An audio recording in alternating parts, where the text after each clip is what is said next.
Welcome to Sherlock Holmes Stories, your premier destination for gripping audio mysteries. Dive into Enigma of the Missing Hour and enjoy an unforgettable listening experience.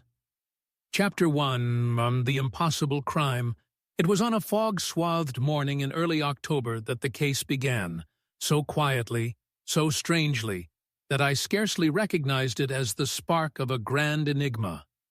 The clocks of London, stubborn as ever in their ticking, marked 9 precisely when Mrs. Hudson tapped delicately on the door of our Baker Street sitting room, carrying a note addressed to Sherlock Holmes. He was seated in his armchair, slippered and robed, immersed in the study of a tiny scrap of ash upon his knee. I, meanwhile, had just set down a dull monograph on cranial fractures and was eyeing the fire with no small measure of sympathy, when Holmes slit open the envelope with a silver blade. He read the contents once. His eyes narrowed, and his fingers tightened around the parchment. "Watson," he said at last, "how long does it take the average man to vanish from a locked room, leave no trace, and erase an hour from history?" "An hour?" I repeated, confused. "Do you mean he escaped for an hour and returned?" "No," said Holmes, rising. "I mean precisely what I said. An hour has vanished, and with it, a man." He handed me the note. It was written in an agitated but elegant hand. "Mr. Holmes, forgive my sudden appeal. I write to you from Callum Lodge, on the edge of Hampstead Heath. A most grievous occurrence has befallen us. My uncle, Sir Giles Denbury, retired judge and benefactor of several charities, vanished yesterday morning from his study, which was locked from the inside. Stranger still, none of the clocks in the house can account for the hour between 8 and 9. It is as if time itself refused to pass. The local constabulary have no answers. Please come at once. I fear what may yet follow. Miss Eugenia Denbury Hinn. Entire hour unaccounted for," I said, incredulous. Surely a trick of memory, or of the clocks. Holmes was already reaching for his coat. "When a man vanishes, and time follows suit, Watson, we do not speak of coincidence. We speak of design." We arrived at Callum Lodge by 11, a bleak and brooding place perched atop a slope of yellowing grass, its stone exterior cracked by time and ivy. Miss Denbury met us at the door, a striking young woman in a blue morning gown, her face pale with worry, but her bearing composed. "I cannot thank you enough for coming, Mr. Holmes," she said. "The matter is as strange as it is terrible. My uncle is not merely missing, he is unexplainably gone." "You mentioned a locked room and an hour unaccounted for," Holmes said gently. "Let us begin with the facts, Miss Denbury. Calmly, if you please." We were led into the drawing-room, where Inspector Bainbridge, a stout, red-faced man from the Hampstead Constabulary, greeted us with a forced civility. "Mr. Holmes," he muttered, "I suppose you'll want to examine the study." "After I have spoken with Miss Denbury," Holmes said coolly, "please, no interruptions." Miss Denbury sat beside the fireplace and began her account. "Yesterday morning, as every day, Uncle Giles breakfasted in his study. He insisted on solitude from 8 to 9, to read legal correspondence and dictate notes to himself. He locked the door from within and requested not to be disturbed. I passed the hallway at exactly 8:05 and heard him speaking, his voice clear and unmistakable, at 9, where the housekeeper knocked as usual to bring him tea. And the door remained locked. There was no answer. Finally, the butler forced it open. The study was empty. I frowned. The windows? All locked from the inside. No signs of tampering. No footprints below either. The grass was undisturbed, and it rained all night before. Holmes steepled his fingers. "What precisely did you mean when you said the hour had vanished?" Miss Denbury gestured toward the mantel. "All the clocks in the house, this one, the grandfather clock in the hall, even Uncle's pocket watch, froze at 8:19. None resumed until just past 9. "A power outage?" I asked. "We've no electricity in the lodge," she replied. "All mechanical. No reason for them to stop simultaneously." Holmes's eyes gleamed. "And no servant heard a sound? A voice? A cry?" "Nothing," said Miss Denbury. "Only silence."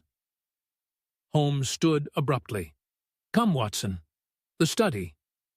The study was a narrow room, dense with books and shadows. The hearth was cold. The high windows were latched shut. On the desk lay a half-finished letter. Beside it, a shattered fountain pen. Holmes studied it for several minutes before moving to the carpet.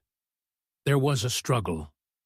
He said softly, "Look, see here?" A heel mark scuffed, and the edge of the rug turned. But no sign of blood, no trace of flight. I bent to examine the clocks. "They've all been wound again," I said. "But look." The grandfather clock was rewound carelessly. The minute hands-off alignment. Holmes knelt beside it. Not carelessly. Deliberately. Someone wished it to appear functional. A deception, Watson. A crude one. He paced back to the desk and tapped the shattered pen. "The key lies here, I think. Or rather, what was here? What's missing? Diary? A journal? No. Something smaller. Something portable." The inkblot suggests he was interrupted mid-sentence. He turned to the open drawer. Empty.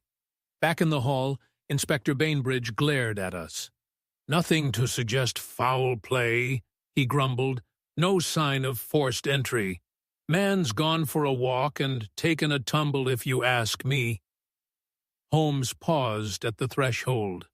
"A man does not vanish mid-sentence, Inspector. Nor do clocks pause for walks in the rain." And with that, he turned to Miss Denbury. "Has your uncle ever mentioned receiving threats?" "Not in recent years, but there was one letter, a few months back, from someone called A.T. My uncle dismissed it as nonsense." Holmes's expression sharpened. "Find it, and anything else you recall him calling nonsense. It may prove our beginning." As we left the lodge to take rooms nearby, I glanced up at the study window. The curtains fluttered as if stirred by breath. A locked room, a vanished man, and an hour scrubbed from every timepiece in the house. Beside me, Holmes said softly, "We are not chasing a disappearance, Watson. We are chasing a design. And somewhere in its gears, a hand has wound time itself to serve a darker purpose." The game, though shrouded in fog and clockwork, had begun. Chapter 2. Holmes and the Clockwork of Suspicion. The following morning dawned gray and unsettled, the clouds over Hampstead Heath clinging low like an oppressive curtain. Holmes had risen early, though he had slept little. He took his breakfast silently at the window of our modest lodging overlooking the moors, his eyes following the wind-tossed branches of the oaks beyond. I knew this mood well. It was the calm before the storm of his deduction, when details churned beneath that still surface of thought. "I trust you noticed the ink, Watson," he said without turning. "The pen was shattered," I offered, perhaps in fear, or perhaps snatched from his hand. "Indeed, but consider the direction of the splatter on the blotting pad. A man pulling a pen in alarm sends ink in arcs, up and right, not straight and downward." Our judge was writing calmly, then interrupted. Holmes turned, lighting a cigarette from the embers of last night's fire. "And what does that tell us?" "That he knew his visitor."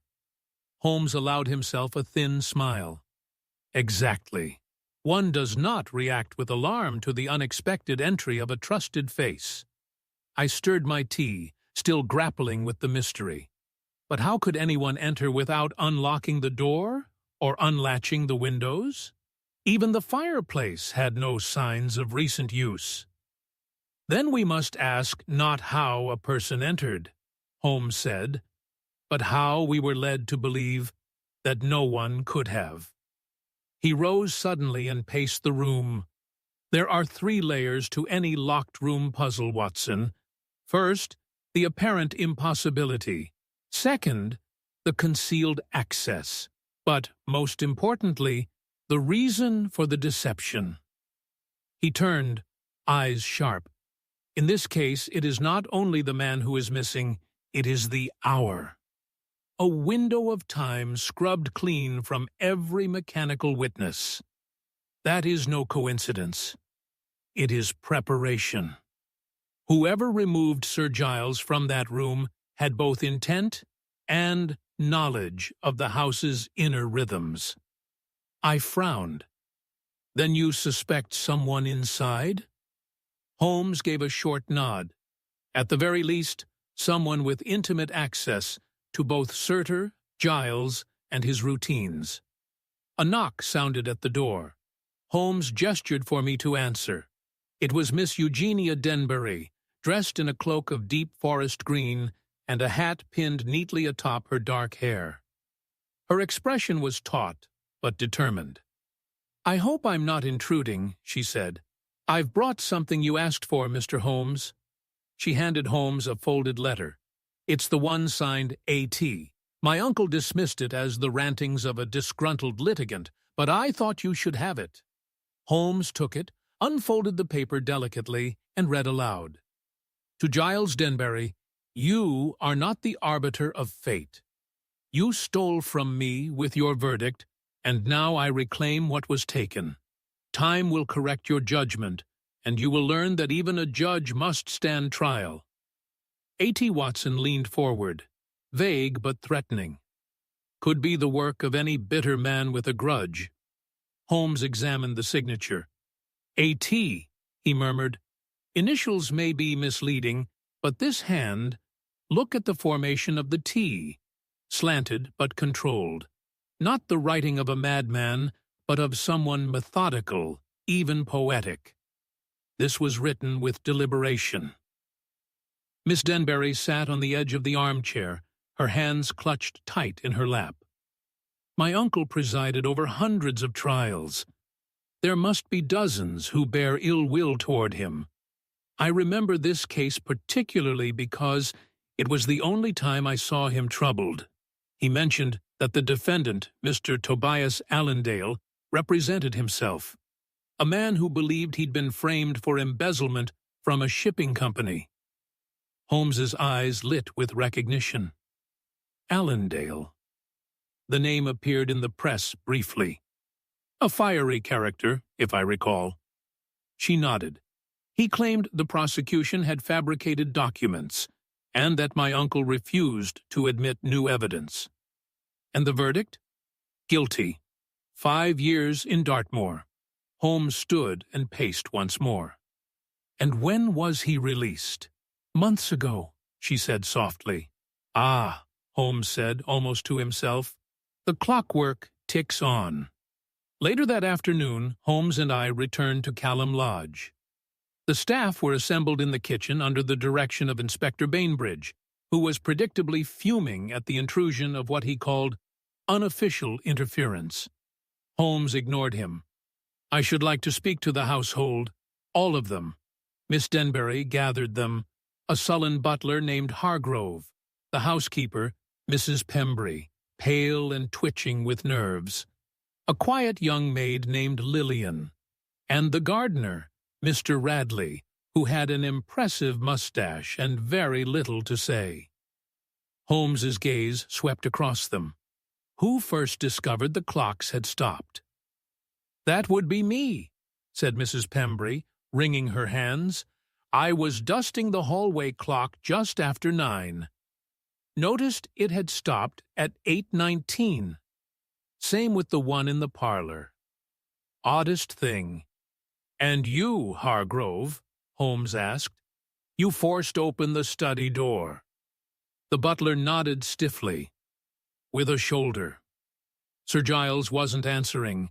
Clock in the hall said just past 9. But I saw his tea had gone cold, undisturbed, on the tray. Holmes turned back to the inspector. Has anyone examined the internal mechanisms of the clocks? I had a watchmaker in yesterday, Bainbridge muttered. Said the mainsprings were wound too tight, then let go naturally an hour later. A deliberate arrest of time, Holmes said. It would require someone with patience. And skill looked once more to Miss Denbury.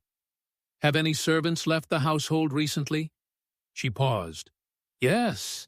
About 3 weeks ago, our footman, Jonathan Mallory, gave notice. Said he'd had a better offer elsewhere. We didn't think much of it. Holmes's eyes narrowed. Did Mallory ever show an unusual interest in the clocks? Lillian the maid, quiet until now, spoke softly. He once said he could make time stop if he wanted. Thought it was a joke. Holmes gave the faintest smile. Perhaps it was. Perhaps not. He stepped toward the hearth and looked up at the mantel clock. Time, Watson, is the great illusion. But for the man who can control its passage, or make others believe it has paused, therein lies power. And that is what we now pursue. I scribbled hastily in my notebook, already dazed by the sheer breadth of implication. A judge missing, an hour erased, a dismissed servant, and a grudge sealed in ink. Holmes turned to me, eyes glittering. We must find Jonathan Mallory, for in his hands, I suspect, time did not merely stop. It obeyed. Chapter 3. The Scene of Deception. We returned to Callum Lodge at Holmes's insistence just after dusk. The pale October twilight staining the ivy-covered stone in hues of cold fire. The wind had risen again, soughing through the trees with a melancholy drone, as if the heath itself mourned the absence of its most enigmatic resident. Holmes, silent throughout the carriage ride, now moved with a quiet urgency, his eyes scanning each corridor of the house with renewed intensity. I will need complete solitude in the study for the next hour, he told Miss Denbury curtly as we entered. I request that no one interrupt. Though puzzled, she acquiesced. As you wish, Mr. Holmes. Inspector Bainbridge, who had remained behind at the lodge, sneered as Holmes passed. You'll find nothing, Holmes. You and your doctor friend here are chasing shadows. Shadows, Inspector, Holmes said without stopping, are often cast by something quite solid. The study remained as it had the previous day, ordered, dim, and steeped in silence. Holmes shut the door firmly behind us and latched it. Now, Watson, he said, striding to the hearth, we begin again, not as others have seen it, but as it was. He lit a single oil lamp and placed it on the desk, then took a seat in the armchair Sir Giles had once occupied. He murmured aloud, Judge Denbury seated here, a cup of tea untouched, a pen in hand, writing. He mimed scribbling a letter. At 8:05, Miss Denbury hears him speaking. I watched closely as Holmes shifted in the chair, adjusting his posture. He is reading aloud to himself. Habitual, perhaps, for one accustomed to dictating. Suddenly, interruption. Holmes flinched, then froze, staring across the room toward the bookshelves. No struggle, no shout. A familiar presence. Someone he trusted. He stood and moved behind the desk. And yet, an act is committed. The pen is wrenched from his hand. Wait, a struggle for paper? Or was he about to write something dangerous? Holmes crouched, low, inspecting the carpet again. The scuff is still visible. This was the site of the interruption. I looked around, and yet we still have no answer for how the intruder entered or exited. The windows remain locked, Holmes said, which is precisely what we are meant to believe. He rose and walked to the nearest window. Carefully he examined the lock, then the sill, then the wall just above. "Curious," he murmured. "See here, Watson. A hairline fracture in the plaster, as if pressure were applied from outside." I leaned in. The mark was nearly invisible in the dim light. Could the window have been forced open and then resealed? Holmes nodded. More likely, it was never truly locked at all. Merely appeared to be. A skilled hand could have tampered with the catch. But that would mean the perpetrator escaped through the window, I said, yet left no footprints on the grass below. Holmes smiled grimly, because the grass was damp from rain, and our intruder used a plank or similar device to span from the sill to the hedge below. No prints, no trace. The illusion of an impossible escape. He stepped back from the window, eyes flickering. That removes one mystery. Now for the clocks. Holmes produced a small toolkit from his coat pocket and turned to the mantelpiece clock. He opened its back, studied the mechanism, and let out a soft whistle. As I suspected, the mainspring has been bound with thread. See this slight abrasion near the barrel? Someone wound the clock to tension and fixed it with a silk thread, thin enough to go unnoticed. After a set period, the thread would snap under pressure, releasing the spring and resuming movement. "A timed suspension," I said, astonished. "Precisely. The same method could be applied to the other clocks in the house. It would create the impression that time had stopped only during the disappearance. A masterstroke of theatricality. But why bother?" I asked. "Why freeze the clocks at all?" Holmes turned to me, his eyes alight. "Because, Watson, the illusion of an impossible crime is sometimes more valuable than the crime itself. It deters pursuit. It frustrates investigation. It leads men of lesser insight to conclude there is nothing that can be solved." He paced again, then paused before the desk. "The true question is not how the man disappeared, but why he had to disappear at precisely 8:19 a.m. What occurred then?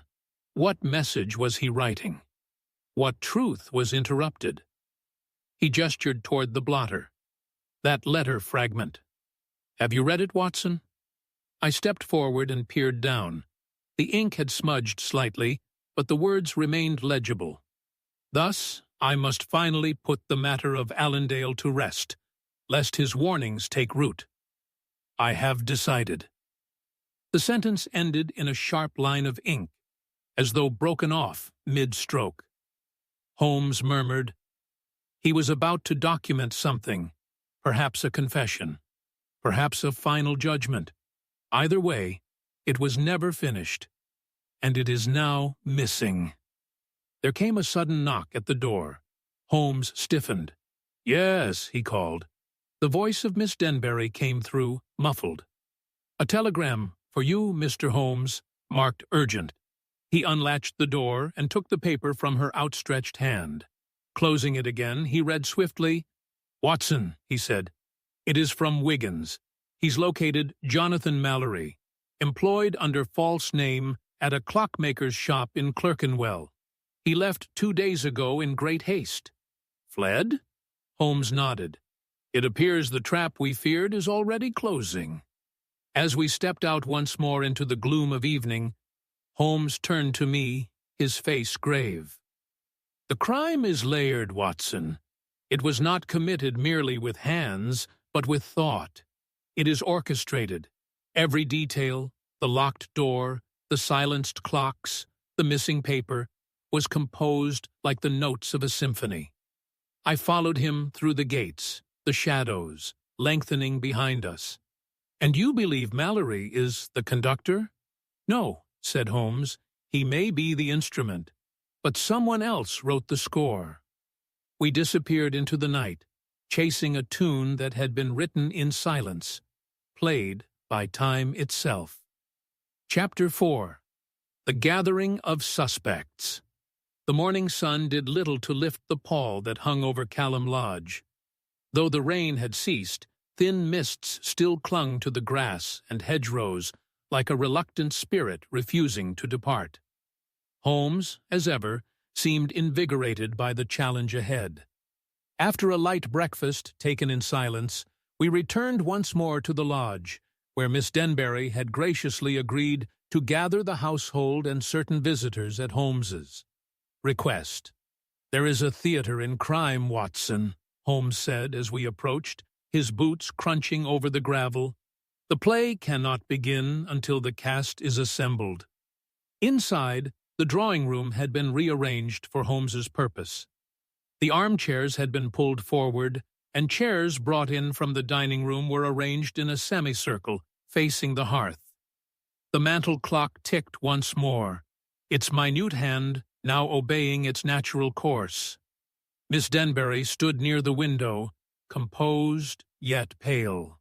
The housekeeper, Mrs. Pembry, perched on the edge of a chair, clutching a handkerchief as though it were a lifeline. Hargrove, the butler, stood behind her, stiff-backed and glowering. Lily and the maid sat silently, her eyes avoiding everyone else's. Mr. Radley, the gardener, leaned awkwardly against the doorframe, with soil still beneath his nails. To this company were now added two newcomers. The first was Mr. Lionel Culp, a man of angular build and an unpleasant smile. A solicitor from Hampstead, he had managed some of Sir Giles's more obscure trusts. Miss Denbury introduced him with the briefest of nods. The second was Miss Clara Markham, a cousin on Sir Giles's mother's side, more often at the card. "Table than the family table," Miss Denbury muttered to me when Holmes was introduced to the woman. Clara was in her 30s, blonde, shrewd-eyed, and clad in black that was clearly mourning more for show than sentiment. "Let us begin," Holmes said, seating himself by the fire. "You are all here because a man, Sir Giles Denbury, has vanished under circumstances that defy ordinary logic. But I assure you, logic has not abandoned us. It merely requires sharper eyes." He turned to Clara Markham. "Miss Markham, you were not in residence at the lodge on the day of the incident, yet you arrived yesterday evening. May I ask why?" She gave a lazy smile. "I was summoned, Mr. Holmes. Eugenia wrote to me, said Uncle Giles had gone missing, and asked for support. Naturally, I came." Holmes raised an eyebrow. "You have not always been so prompt in your visits." She laughed softly. "Touché. But let's just say I owed Uncle Giles a small debt of decency. He paid my debts once, long ago." "A generous uncle, more calculating than generous," she replied coolly. Holmes filed that away with a nod and shifted to Lionel Culp. "And you, Mr. Culp, when were you last in this house?" 10 days ago, the solicitor said, adjusting his cuffs. "Sir Giles had me draw up a revision of his will, strictly procedural." "Indeed? And did he share the content of that revision with Miss Denbury?" "I don't believe so," Culp said, glancing briefly at her. He seemed preoccupied. Holmes tilted his head. "And this will have you a copy?" "I do. Filed at my office. I could arrange to have it brought." Holmes made no reply, but noted it in his little pocketbook.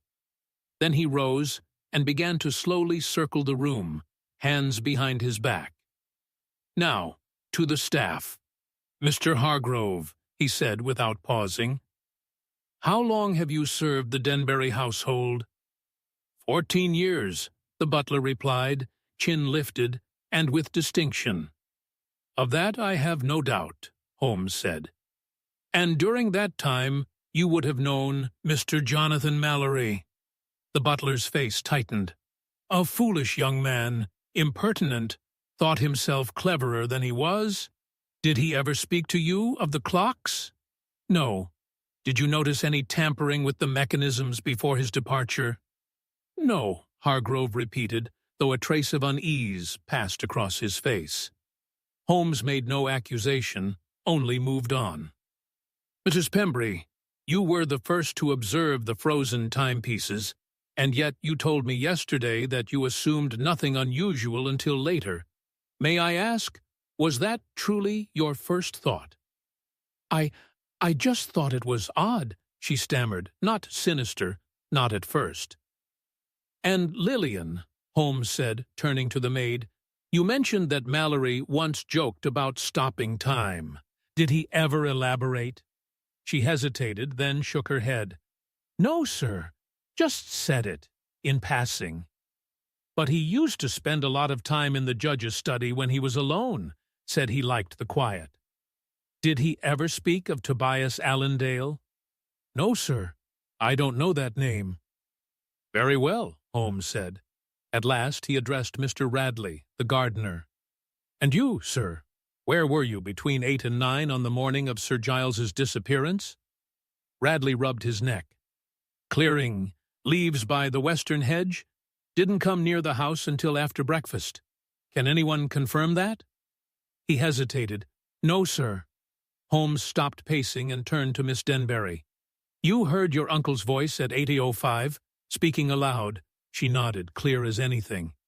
"Could you make out words?" "No, just the tone, calm, familiar." Holmes leaned against the mantel. "And so we have a man, locked in a room speaking to an unseen guest. A guest who left no trace. An hour that vanished. A pen stilled mid-sentence. A letter gone. Clocks silenced not by time, but by artifice. And a list of players, each with their own relationship to Sir Giles. Some faithful, some estranged, some indebted." His voice dropped. "This was not a crime of passion, nor opportunity. It was a crime of design." There was silence. Miss Markham crossed her arms. "Are we suspects, then, Mr. Holmes?" Holmes gave her a smile devoid of warmth. "Everyone is a suspect until proven otherwise." With that, he dismissed the gathering. As we left the room, I asked in a low voice, "What did you see, Holmes?" He said nothing for a long moment. Then, "One of them is lying, and another is afraid of the truth." He paused at the base of the staircase, staring toward the study above. "The judge vanished," he whispered, "but not without judgment. No, Watson, the true trial is only just beginning." Chapter 5. First suspects the red herring. The next 2 days passed in a grim rhythm at Callum Lodge. The autumn wind grew colder, the trees surrendered their leaves, and within the house the silence grew heavier, thick with suspicion. Miss Denbury moved like a spectre through the halls, sleep-deprived but stoic. Holmes, meanwhile, had taken to solitary walks along the outer grounds and longer periods of meditation by the fire, never idle, always calculating. It was on the third morning that Inspector Bainbridge returned with what he proclaimed to be a breakthrough. We were seated in the study, Holmes cross-legged on the floor, with the shattered remains of Sir Giles's fountain pen laid before him. He had examined them for hours, as if the broken nib could whisper secrets. Bainbridge entered without ceremony. "Well, Holmes," he said, dropping a leather-bound folder onto the desk, "I suppose your theatrics have had their day. The case is closed." Holmes didn't look up. "Fascinating. Shall I prepare the handcuffs, or would you prefer to pronounce judgment first?" Bainbridge ignored the sarcasm. "We've arrested Jonathan Mallory." I looked up sharply. "You found him?" "Indeed. said Bainbridge with pride, tracked to a seedy little lodging in Lambeth under a false name, Robert Cook. The landlady said he was packing in a hurry when we arrived. And what precisely links him to the crime? Holmes asked. Bainbridge opened the folder and withdrew a page. A letter, found among his effects, written in his own hand. Reads, "He'll regret what he did. I can stop time, and when I do, the world will forget him like he never existed." Watson and I exchanged a glance. "A bit poetic for a footman," I said. "Mad, you mean," said Bainbridge. "Completely cracked. Likely obsessed with Sir Giles.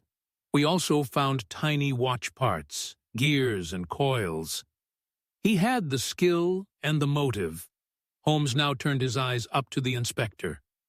"And what was his alibi?" "None," Bainbridge said smugly. "Claims he was in London on the day Sir Giles vanished. Says he was buying clock springs from a dealer in Camden." "And was that verified?" "We're working on it." Holmes rose to his feet with fluid grace. "So you have. A man who fled under a false name, carries parts for manipulating timepieces, and writes vaguely threatening letters in metaphors. Interesting." "He's confessed to nothing," Bainbridge muttered. "No," Holmes agreed, "because he has nothing to confess." Bainbridge flushed. "You mean to say he's innocent?"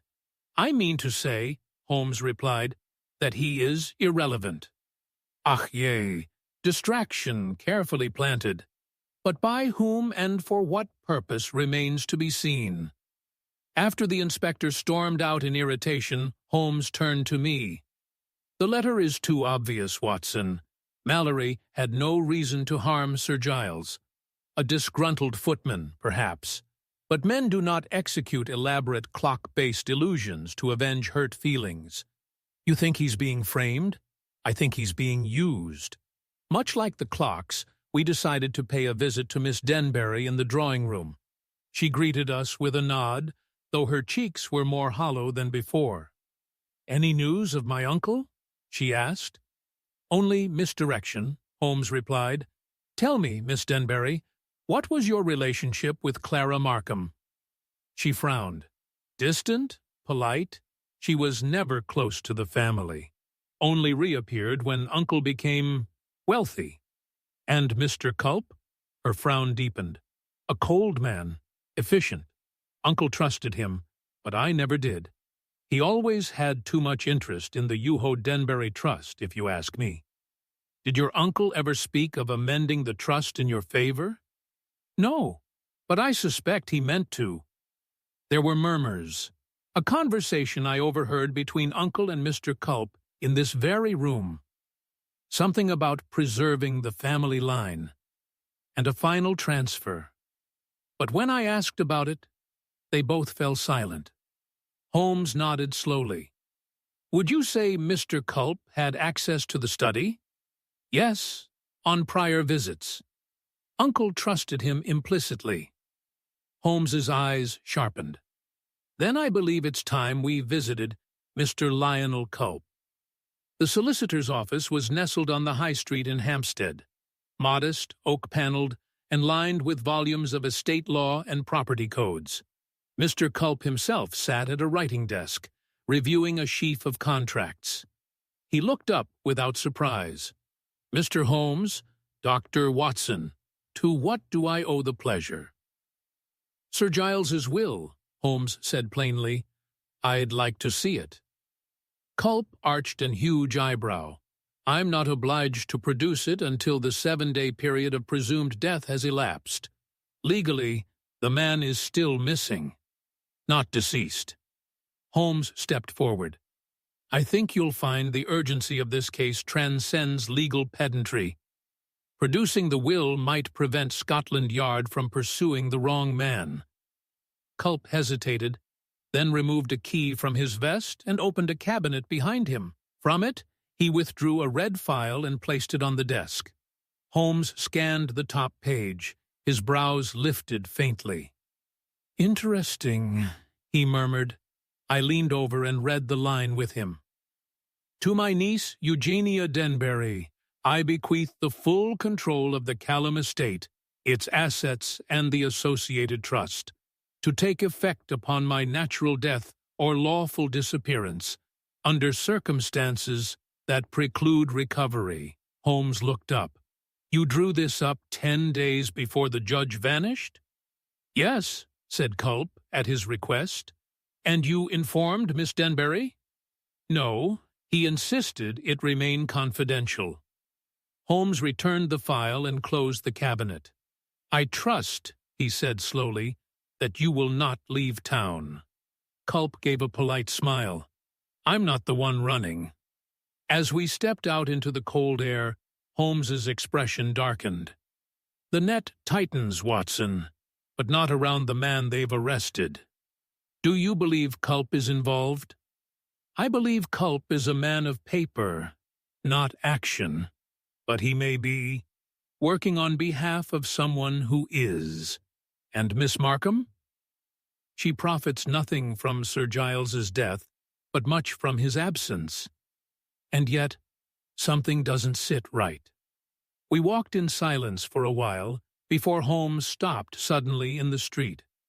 It's time we returned to the study, he said. There is one object we have yet to examine, and I have a feeling it was never meant to be noticed. Which object? Holmes looked up toward the darkening clouds above Callum Lodge. The judge's chair, Watson. Let us see what truths it may still hold. Chapter 6. The Secret Clue. A Hidden Inconsistency. We returned to Callum Lodge just as dusk laid its long shadows across the lawn, bathing the house in the amber tones of approaching twilight. Holmes was more animated than I had seen him in days. The cold sharpened his thoughts rather than dulled them. He walked ahead briskly, his long coat catching the breeze, and I struggled to keep pace as we approached the old oak door of the manor. Inside, the house was hushed, as though even. The ticking clocks feared to break the silence. Miss Denbury greeted us in the hall. "You're back again," she said with tired grace. "Have you learned anything new?" "Enough," Holmes replied, to begin questioning what I once accepted. He turned to the staircase. "The study, Watson." We entered the dim chamber once again, this time with purpose, not curiosity. The bookshelves loomed, the hearth remained cold, and the great judge's desk stood like a silent witness, unmoved since the day of the disappearance.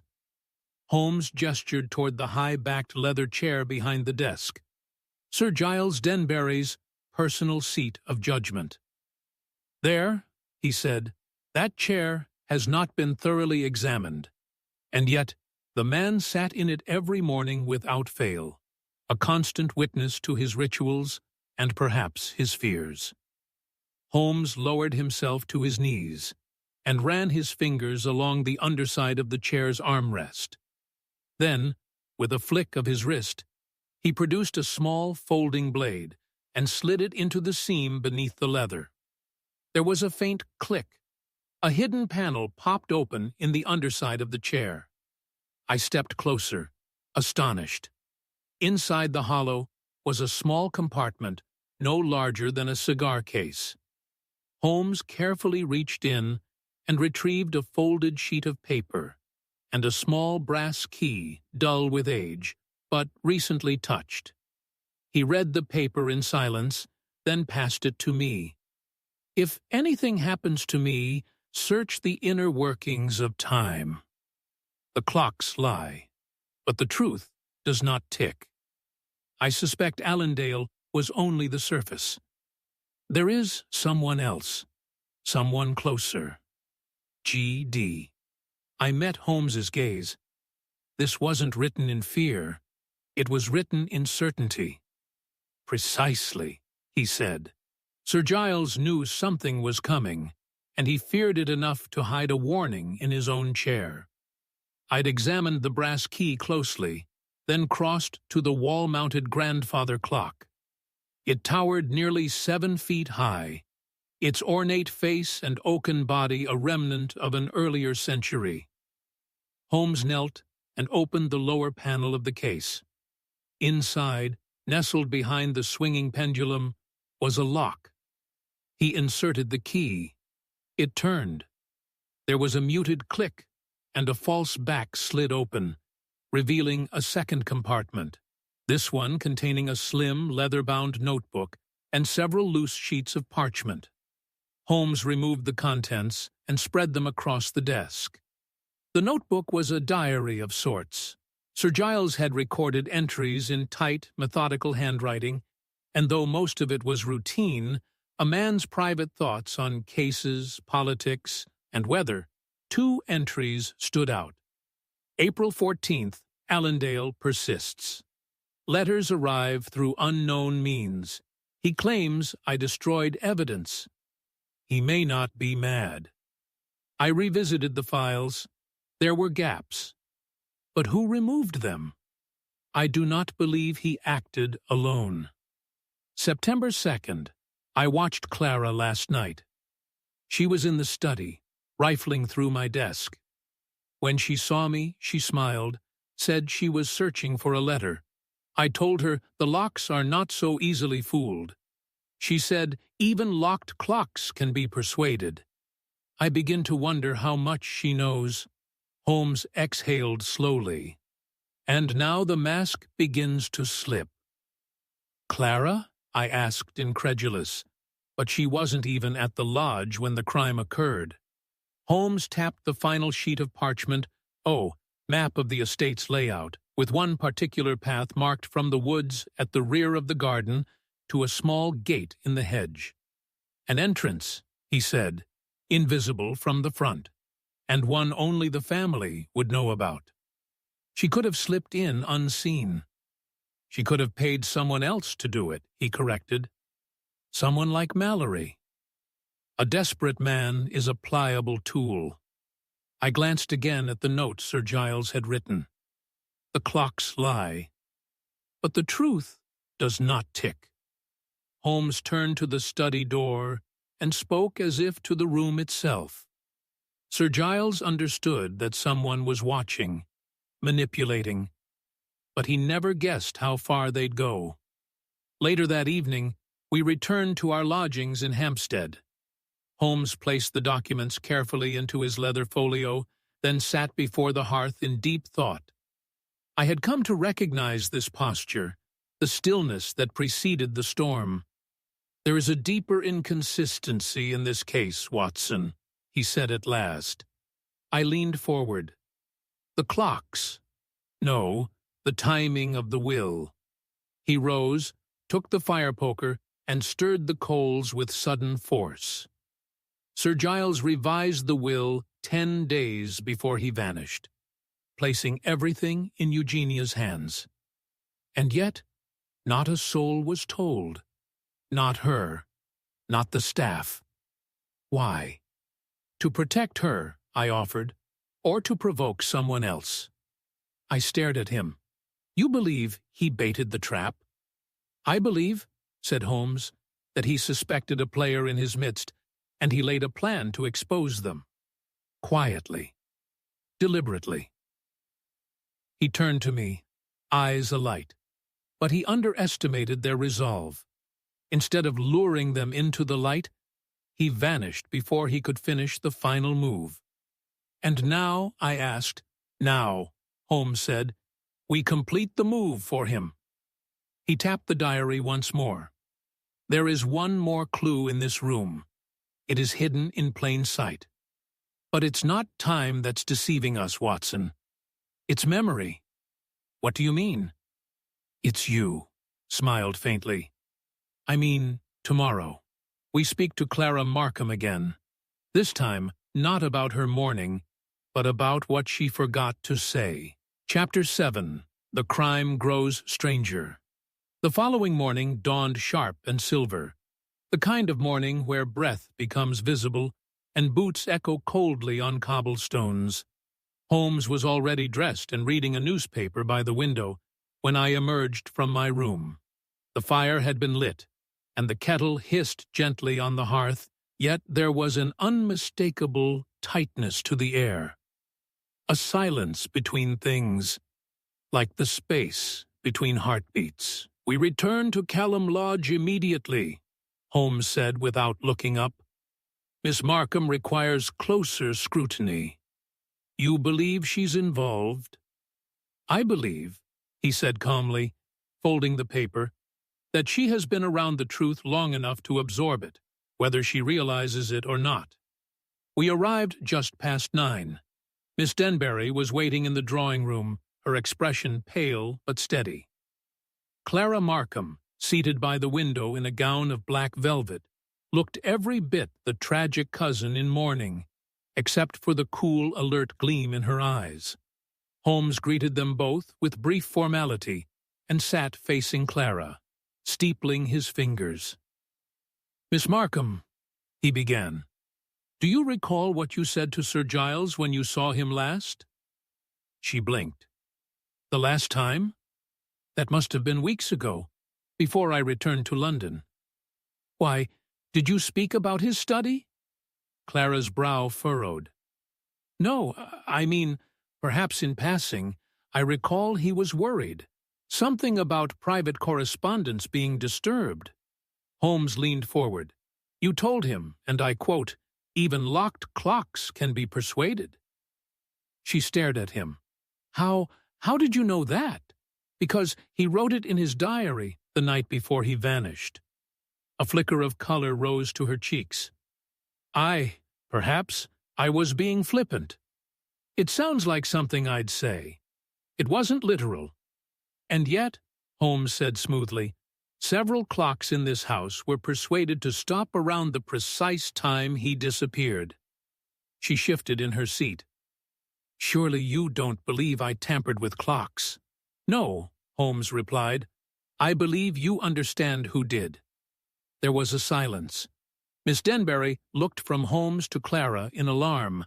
Clara's smile faded slightly. "I may have spoken with someone," she said at last, "some weeks ago, before Giles disappeared." "Who?" "Jonathan Mallory," Miss Denbury gasped. "You knew him." Clara's voice remained steady. "He was here, in the village. He approached me outside the church, said he'd once served the family, and that he'd been dismissed unjustly. I didn't know who he was at the time, but I remembered him later." Holmes's eyes narrowed. "And what did he want?" Clara hesitated. "Money. Employment. He said he had a trick that he could make clocks stop." Holmes was silent a long moment. "Did you pay him?" "No, I thought he was drunk or mad. But you didn't tell Sir Giles." She shook her head. "I didn't think it was important." Holmes stood abruptly. "Miss Markham, you've omitted details, not out of guilt, but out of fear. You were being watched too." He turned to Eugenia. "We must speak with the gardener immediately." Mr. Radley was found by the greenhouse, pruning a row of frost-bitten chrysanthemums.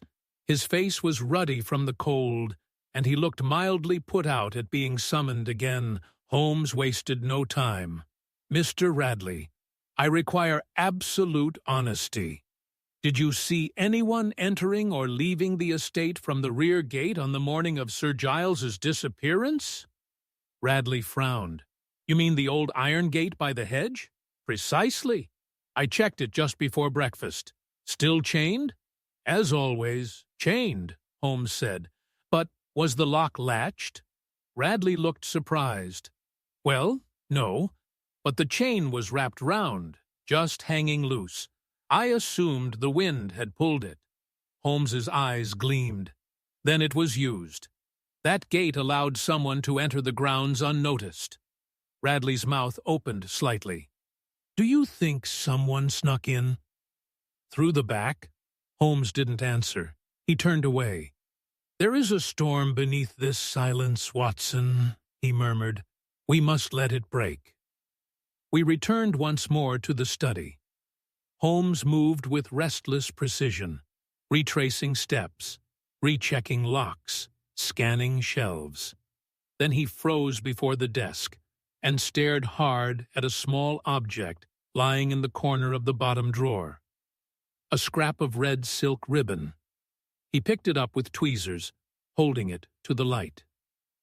"Interesting," he said softly. "Neither Eugenia nor the staff wear such fabric. But Clara Markham was wearing a red velvet sash the day after the disappearance." I blinked. "You think she was in the study?" "Not necessarily. But something she wore was, either before or after the disappearance. A planted item, a trace left unintentionally. Either suggests proximity, either implies knowledge."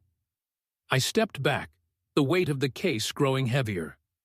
"Holmes," I said quietly, "what if Sir Giles isn't dead?" Holmes turned to me, slowly. "I've begun to believe precisely that. But how could he?" "We must ask not just how, Watson," he interrupted, "but why he would vanish willingly." I stared. "Are you suggesting this entire event was orchestrated by Sir Giles himself?" Holmes's lips pressed into a thin line. "If so, then he had help, and only someone intimately familiar with the lodge, its passages, its routines, could have pulled it off without leaving a trace." He tucked the ribbon into an envelope and placed it in his pocket. "We are dealing with deception on multiple levels. The clocks, the note, the apparent guilt of Mallory. But beneath all of it, I feel a second hand moving. Not the criminals, not the judges." He looked toward the window. "But someone who knew exactly how the judge thought and planned just one move ahead." As the wind rattled the glass and the clock in the hall chimed noon, I felt it again. That eerie chill, not of weather, but of something vast and silent, moving just beyond the veil. Something, perhaps, watching us, even now. Chapter 8. Holmes tests a theory. By the afternoon of the 8th day since Sir Giles Denbury's disappearance, Holmes had entered a new phase. One I had learned to recognize as the most dangerous and fruitful of his moods. The quiet provocation of truth. He was no longer combing rooms for clues or cross-examining servants. Instead, he had taken to long walks across the grounds, saying little, tapping the silver head of his cane against his palm with a rhythm that seemed to match the ticking of the clocks he so distrusted. "Watson," he said suddenly, as we strolled the western edge of the estate, "have you ever played chess with someone who smiles before their defeat?" "Not unless I was about to be defeated myself," I replied. Holmes gave a dry chuckle. "That is the mistake most make, assuming the smile means victory. In reality, it often means they've sacrificed their queen. You think someone here has made such a sacrifice? I think someone has sacrificed more than they realize." That evening, Holmes arranged what he called a casual gathering in the drawing room. He asked Miss Denbury to invite Clara Markham, Mr. Culp, and the household staff.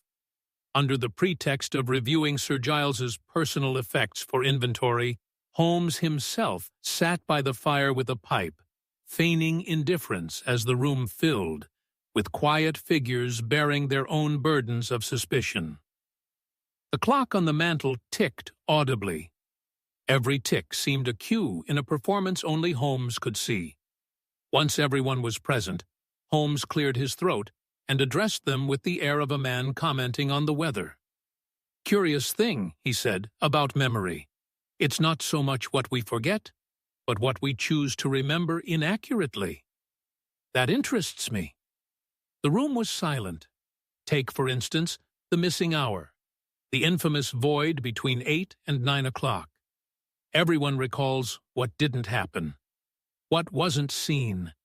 But tell me, who remembers what they were wearing that morning? They looked at one another, puzzled, uncertain. Miss Denbury frowned, My green shawl, I believe. Red waistcoat, muttered Hargrove. Clara Markham raised an eyebrow. Something dark. I don't recall precisely. Ah, said Holmes, but someone does. He reached into his coat pocket and withdrew the small envelope. With great care, he placed the scrap of red silk ribbon on the table. This, he said, was found in the bottom drawer of Sir Giles's desk. Clara leaned forward to look, and for a fraction of a second, just a flicker, her composure faltered. Her eyes narrowed. Her lips parted, but she said nothing. Holmes continued. It matches the sash Miss Markham wore on the evening of her arrival, 2 days after Sir Giles vanished.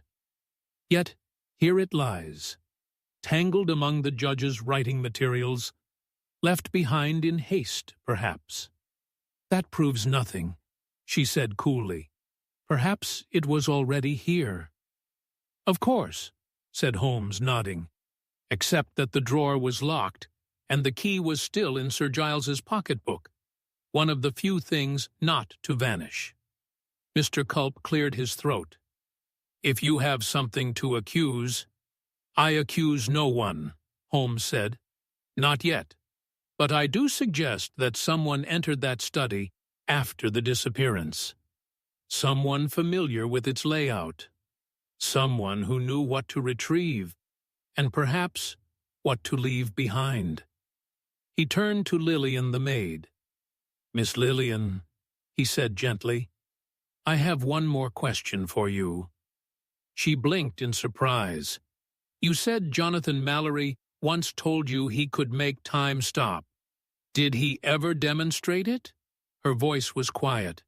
Yes, sir, once. He used a thread to hold the balance wheel on the small clock in the laundry. Then it stopped. He said it would tick again when the thread snapped. Holmes's eyes gleamed. Exactly the same technique used on the lodge's clocks. He stood and began to pace. Now imagine, a man vanishes at precisely 8:19. All clocks halt. The household believes time itself froze. The door is locked. There is no witness to movement, except Miss Denbury, who hears a voice through the door. Calm, familiar. He turned to Eugenia now. But you never heard a second voice, did you? No, she said softly. Just Uncle's. Holmes nodded, because the second person in the room remained silent. They were already there when the clock stopped, perhaps hiding behind the door or beneath the desk. He stopped by the fire. And so, a scene is constructed. A vanished judge, a sealed room, and an impossible hour. But it wasn't impossible. It was rehearsed. Clara stood suddenly. Enough of this. You're playing games. Holmes looked up at her slowly. On the contrary, Miss Markham, I believe the game is yours, and you've played it well. Later that night, back at our lodging, I pressed Holmes as he paced the room. You believe Clara staged the scene, Holmes? Shook his head. Not alone. She lacks the technical precision, but she's clever and cruel. I believe she's complicit. Whether she knows the full scope of the scheme remains to be seen. And Mallory? He's a tool, used and discarded. A man with just enough knowledge of mechanics to sell his services, and never questioned to whom. I watched Holmes open the small brass diary again and trace the judge's handwriting. Sir Giles left a final hint, he said, one not of evidence, but of intent. He suspected someone close to him, but he didn't name them. Why? Fear? Holmes shook his head. No, caution. He wanted the truth to surface without alerting the enemy. He closed the book and sat down, firelight flickering across his face. This case is more than a disappearance, Watson.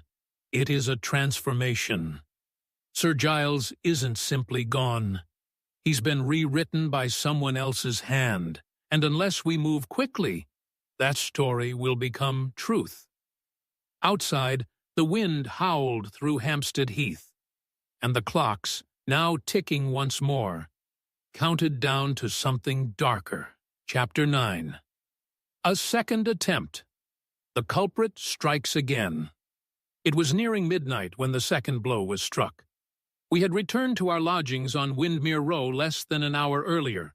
Holmes had settled into one of his long, contemplative silences, sprawled across the chaise with his fingers pressed together and his eyes half-lidded, as if waiting for a thought. To fully materialize, I had just begun poring over my notes, trying, vainly, to align all the contradictions, when a loud knock sounded at the door. Holmes sat up like a whipcord released. "Now," he murmured, "it begins." I opened the door to find Miss Denbury, breathless and pale, her cloak pulled hastily over her nightdress. "Mr. Holmes," she said, trembling, "you must come immediately. There's been another something terrible." Holmes was already on his feet. "At the lodge?" he asked. She nodded.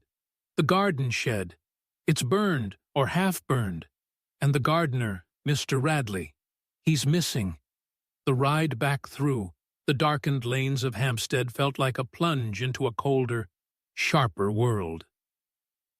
When we arrived, smoke still hung in the air, like a ghost reluctant to disperse. The garden shed was a blackened ruin. Its roof collapsed, and the ground littered with cinders and scorched wood. A group of constables stood with lanterns around the perimeter. One of them, Sergeant Lane, recognized Holmes immediately. "Only just extinguished it," he said. "Started maybe 40 minutes ago. Strong, accelerant, kerosene, we think. No sign of Radley. His tools were inside, but no body."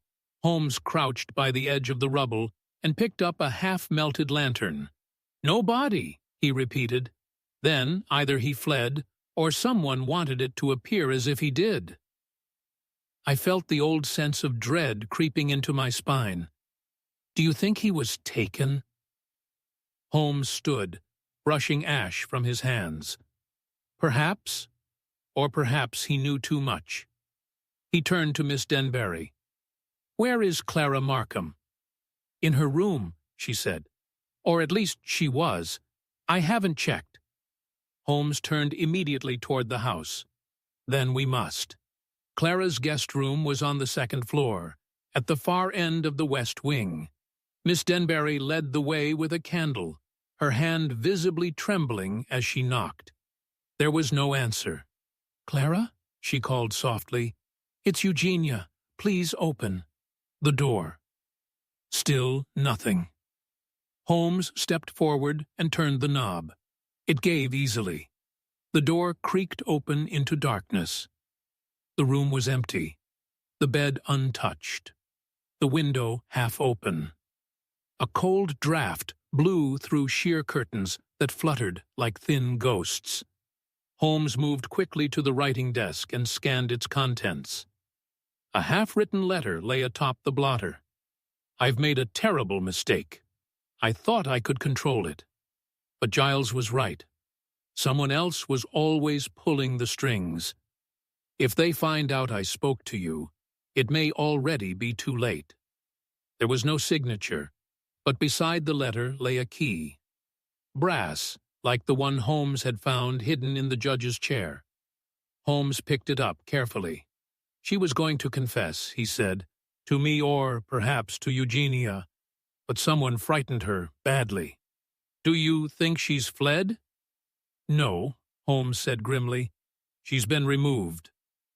We reconvened in the drawing-room with Miss Denbury, Inspector Bainbridge, who had been summoned by the constables and Sergeant Lane. Bainbridge was already fuming. "This is the second person to vanish in this house," he barked, "as first Sir Giles, now Miss Markham. And we've yet to arrest a soul. I tell you, Holmes, this house is cursed." Holmes turned slowly to the inspector. "Not cursed, Inspector. Calculated. Someone within this house is managing the narrative, shaping the illusion." He held up the brass key. "This," he said, "unlocks the cabinet in Sir Giles's lower study, the one no one has thought to check, because it was known to contain nothing but old legal files." Miss Denbury looked puzzled, but Uncle never used the lower study. Holmes smiled thinly. No, because he wanted everyone to think he didn't. We descended into the lower level, a stone-lined hallway beneath the east wing, rarely used, and thick with dust. At the end stood a narrow door with an iron latch. Holmes unlocked it with the key, and we stepped into the chamber. The lower study was smaller and far colder than the grand study above. Cobwebs lined the corners, but the desk was polished, the fireplace recently used, and on the table sat a single envelope with Holmes's name, written in a familiar rigid hand. He opened it, read quickly, and passed it to me. "Mr. Holmes, if you have found this, then my final gambit has failed, or perhaps it has only just begun. I do not know if the woman who calls herself my niece has told you the truth, but understand this. Someone close to me has been stealing for years. Money, information, and identity. I staged my disappearance not to escape justice, but to lure it out of hiding. Clara knows more than she admits, but she is not the architect. Find the architect, and you will find me. Giles Denbury." I looked at Holmes, astonished. "He's alive." Holmes nodded, eyes blazing. "And the woman who calls herself my niece?" He turned to Miss Denbury, who had frozen in the doorway, her face unreadable. "Tell me, Miss Denbury," Holmes said softly, "when did you first meet Sir Giles?" "Truly," she swallowed. I was raised by his sister. He took me in when I was 11. Holmes stepped forward. "And you've lived in this house how long?" 10 years. "And yet," Holmes said, "there is no mention of you in any diary before last spring. No correspondence, no photographs, no public records. It's almost as if you appeared when the real Eugenia Denbury disappeared." Silence fell like a blade. Bainbridge stepped back, stunned. "You're not?" She took a step forward. "I am who I say I am." "No," Holmes interrupted, "you're not. And you've just played your second move. The gardener is gone. Clara is gone. But the question is, how long did you think you could keep your story from collapsing?" He turned to Bainbridge. "Place her under observation. She's not to leave the grounds, not yet." The inspector, rattled but obedient, gestured to his men. Holmes turned back to me, his voice lower now.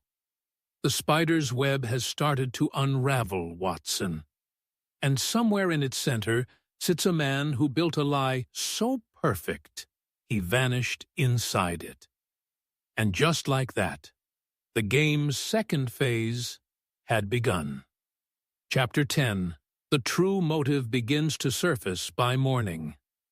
The mood at Callum Lodge had turned from unease to outright suspicion. The constables stationed throughout the estate now watched not only the entrances, but one another. Miss Eugenia Denbury, if that was her name, had been quietly moved to the guest room under light guard, and Holmes had requested all access to the study, the lower level, and the grounds be temporarily restricted. "What now?" I asked, as we stood again in the judge's upper study, the shutters half closed against the pale morning light. Holmes said nothing at first. He was standing, before the hearth, flipping slowly through Sir Giles's private journal, the one recovered from the grandfather clock. He'd reread it so many times over the past 2 days, I half expected the ink to wear thin beneath his gaze. Then, softly, he said, "You remember the Allendale case?" "Of course, Sir Giles's most controversial ruling, the man he sent to prison, who claimed the evidence was fabricated. Holmes nodded. I've been reviewing what public information is available, and something caught my attention. He reached into his pocket and unfolded a crumpled newspaper clipping. A brief legal notice from 2 years prior. Barely more than 3 lines of text. Notice of estate seizure. Filed under Maritime Trust Reclamation Order 3B. Executor. L. Culp. Escoon. Acting under authority of Giles Denbury. I frowned. Culp? He executed Allendale's asset seizure? Precisely. Which means he did more than simply represent Sir Giles. He profited from Allendale's downfall. But what does that have to do with our case? Holmes stepped closer to the desk. Because it's not just one man who vanished. It's a legacy. He pointed to a second entry in Sir Giles's journal, dated 3 weeks before the disappearance. Clara grows bolder. She believes the thefts are unseen. But I know now. Culp is behind it. The forged deed, the false witnesses, even the Denbury Trust is no longer whole. I must act soon, before they do. I felt a chill despite the fire. So this was never just about revenge. It was about greed. Holmes turned to me, his eyes flashing. No. Control. Greed is blunt. This was planned. Carefully. Over time. Someone was unmaking Sir Giles's life, piece by piece. Not for gain, but for replacement. For power, Culp? Perhaps, but I suspect he's too careful. Clara was the visible risk-taker. She was the distraction. The woman we watched while someone else built a quieter empire. A knock interrupted us. Sergeant Lane entered, cap in hand. Apologies, Mr. Holmes, but something's come up. Holmes raised a brow. Go on. Lane glanced at me, then back to Holmes. It's about the maid, Lillian. She's gone. Gone? I said sharply. Disappeared sometime during the night. The room's empty. No signs of a struggle. Her apron was folded neatly on the bed. Holmes's gaze sharpened, and no one saw her leave. Not a soul. The constables were all posted. We checked every entrance. Holmes went still for a long moment. Then, what about the west gate? Chained and locked. We confirmed it. Holmes nodded absently, then dismissed Lane. The moment the door shut, he turned to me with a strange intensity. 3 gone, Watson. All linked. Radley, Clara, now Lillian. But she was no criminal. She was afraid. She did say something strange, I remembered aloud. About Mallory talking to her. About stopping time. Holmes's eyes flickered. He was boasting, yes. But what if he wasn't the only one whispering? What if Lillian saw more than she admitted? Enough to get her removed. You think she was silenced? Possibly, Holmes said. Or she ran before the noose could tighten. He turned suddenly to the desk drawer. The one where we'd found the red ribbon. Reaching in, he rifled through a bundle of old receipts and came up with a thin, folded invoice. This wasn't here before, he muttered. He handed it to me. It was a delivery receipt from a private courier firm in London, dated 2 days before Sir Giles vanished. Parcel delivered to Callum Lodge. Signed for by J. Mallory. I looked up. But Mallory left weeks before. Holmes's voice was low. Exactly. So either this signature is forged, or Mallory never truly left. He stood abruptly and paced to the window. The gardener, the maid, the footman, 3 of the least visible people in the household, all with knowledge of the estate's rhythms, all easily manipulated or coerced, and all gone. Yes, vanished like Sir Giles. Only the architect remains. There was a silence. Then Holmes said, "Let's return to Mr. Culp. We found the solicitor at his Hampstead office, where he seemed unsurprised to see us. "I take it this isn't a courtesy call," he said, removing his spectacles. Holmes approached the desk and laid the courier receipt in front of him. "Recognize?" That Culp read it with the disinterest of a man sorting junk. "Mail. A delivery invoice, signed by J. Mallory. 2 days before Sir Giles vanished." Culp looked up. "Is that unusual?" Holmes's voice turned quiet. Mallory had already left the lodge 3 weeks before this date. Culp shrugged. "I can't speak to that. Sir Giles often had personal matters handled outside official channels. I was merely executor of his trusts." "Then perhaps," Holmes said, "you can explain why 3 individuals, Clara Markham, the gardener Radley, and now the maid, have all vanished in the space of 48 hours. Culp's face darkened. "You think I had something to do with that, I think," Holmes replied. "You know more than you've admitted. I think you've been orchestrating a quiet transfer of power for over a year. I think you forged documents, perhaps even identities, and I think Sir Giles found out." Culp stood. "You have no proof." "Not yet," Holmes said. "But I have a trail, a crooked one, and every crooked trail, Mr. Culp, eventually points to the hand that drew it." That evening, Holmes said little. He sat again before the fire, the folio of notes at his feet, the diary in his lap. At last, he spoke.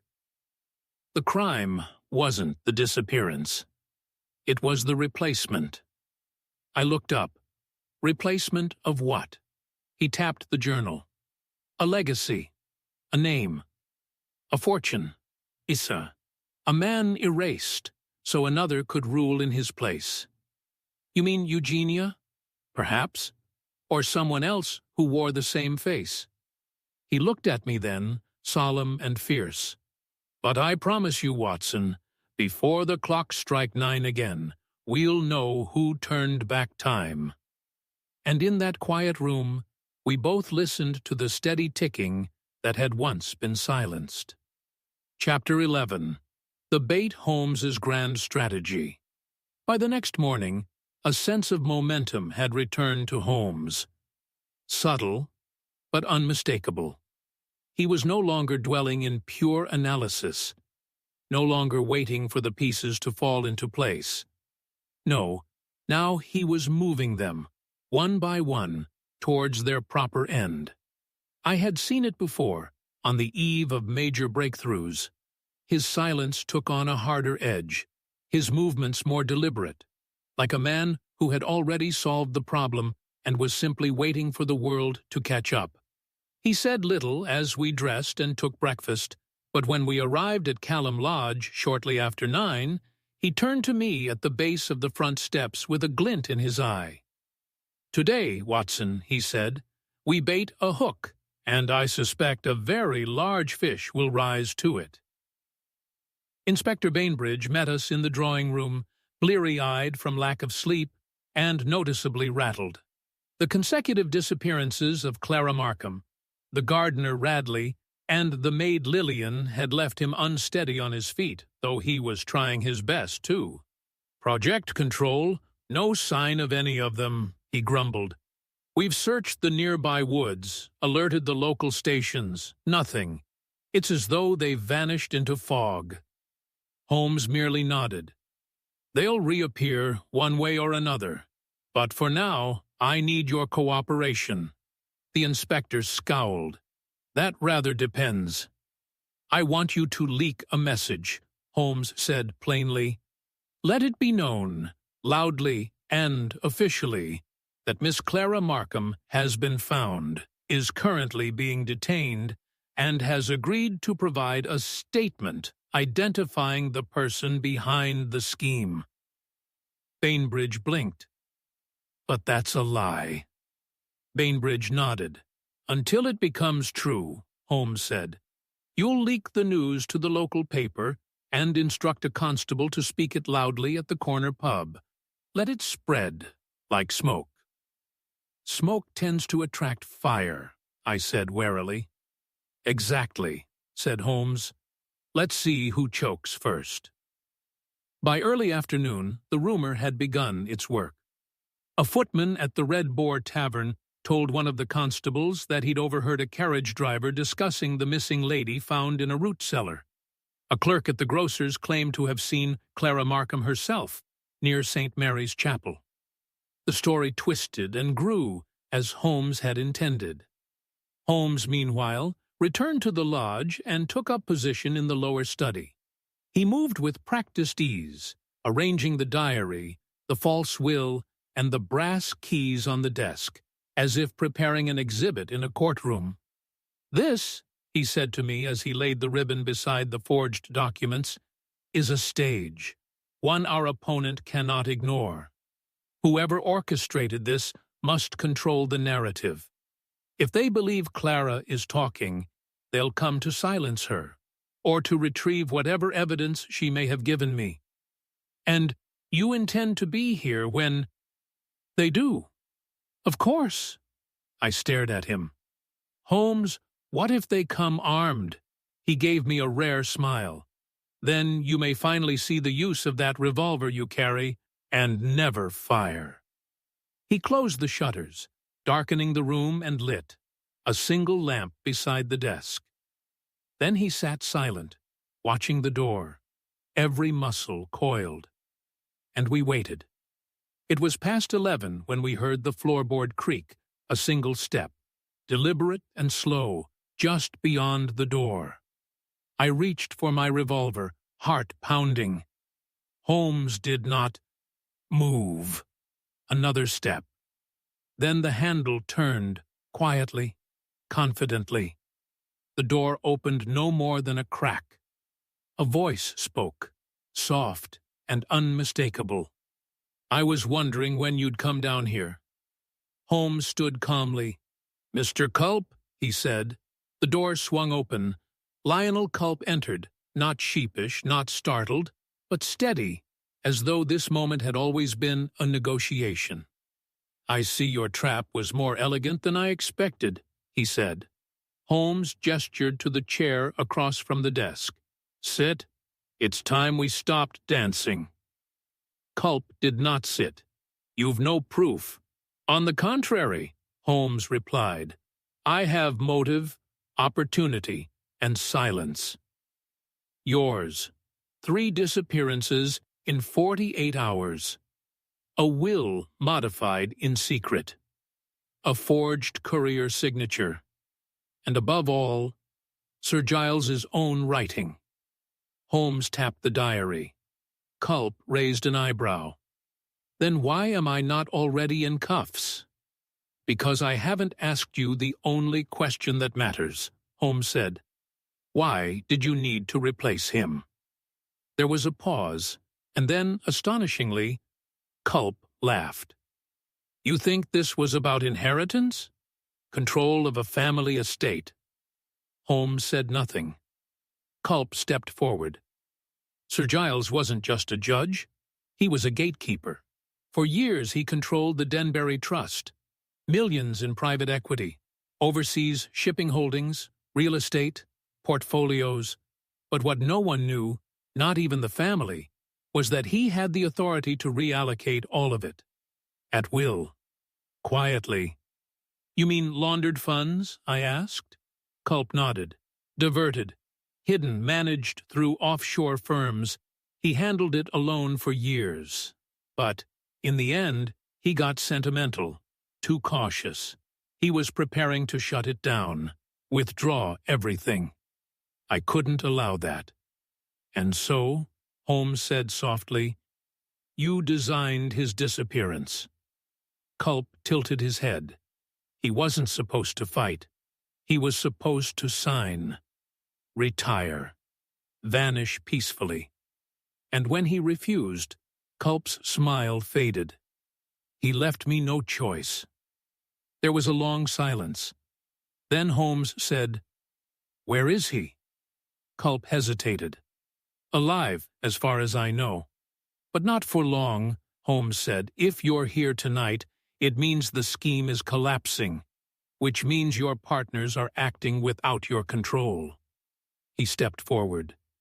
Tell me now, and you may yet survive this intact. Culp's jaw clenched. Then, northwest. Tunnel beneath the garden terrace. Old coal store. Bricked in years ago, but accessible from the root cellar. You'll find what's left of your judge. Holmes moved fast. Watson, go. Find him. I'll stay with Culp. By the time I reached the cellar, breath misting in the cold air, I had retrieved 2 constables and a crowbar. The root cellar was dank and choked with mildew, but behind an iron wine rack, just as Culp described, we found the bricked-over arch. It took 10 minutes to break through. Inside was a narrow stone tunnel, and at its end, a cot, a blanket, and a man seated upright, thin and disheveled, but very much alive. Sir Giles Denbury blinked into the lamplight. His voice was rasped, but steady. "You found me," he whispered. I exhaled, heart pounding. "No, Sir Giles," I said. "Holmes found you." And outside, as the clocks ticked past midnight, the pieces of the puzzle finally began to fall into place. Chapter 12. The Moment of Recognition. Sir Giles Denbury was returned to the surface a little after 1 o'clock in the morning. We found him disoriented, dehydrated, but remarkably lucid for a man who had spent days in darkness. He had been fed, it seemed, and left with water and blankets, but kept in near total isolation. A watch had been removed from his wrist. He had no idea how many days had passed. The light of the oil lamps made him wince, like a man crawling back from another world. Holmes met us at the entrance to the lodge's east wing, flanked by Inspector Bainbridge and 2 constables. Lionel Culp, restrained and silent, stood a few paces away, guarded by another officer. His face was unreadable, his eyes fixed on the floor as Sir Giles was escorted inside. For a long moment, no one spoke. Sir Giles looked at Holmes with something between astonishment and gratitude. "You," he croaked. "I had hoped." Holmes inclined his head. "You left the trail well enough, Sir Giles. My only concern was whether the hounds would reach you in time." We moved the judge into a sitting room off the main hall. Lighting a fire and providing tea, he sat hunched in a heavy robe, his gray hair tousled and his hands shaking only slightly as he drank. "I suspected Culp," he said hoarsely. "I suspected her too, but I never imagined—" "Her?" Bainbridge interjected. "You mean Miss Markham?" Sir Giles shook his head. "No, I mean the one who called herself my niece." All eyes turned to Holmes, who nodded slowly. "You suspected she wasn't who she claimed to be," he said. "She knew too little," Sir Giles whispered. "The stories she told me as a child, gone. Small facts inverted. She spoke of my sister's dog Theo, but Theo died before she was born. She didn't even know I was left-handed, so I tested her. With letters, with the clocks. She never saw it coming." "Was your real niece ever here?" I asked. The judge's face darkened. "She died abroad 2 years ago. A fever in Portugal. I kept it quiet. She had few connections left in England, and I was ashamed I hadn't kept her close. But a month after her death, this woman arrived. Would she? Looked the part," Holmes said. "Spoke with confidence and forged just enough documents to slip into the role. She infiltrated my life," Sir Giles whispered. "My estate, my staff. I trusted her at first, but then she began suggesting changes. Subtle ones, the will, the trust. I realized I was being manipulated, slowly, deliberately erased. Inspector Bainbridge looked stunned. "You never reported it?"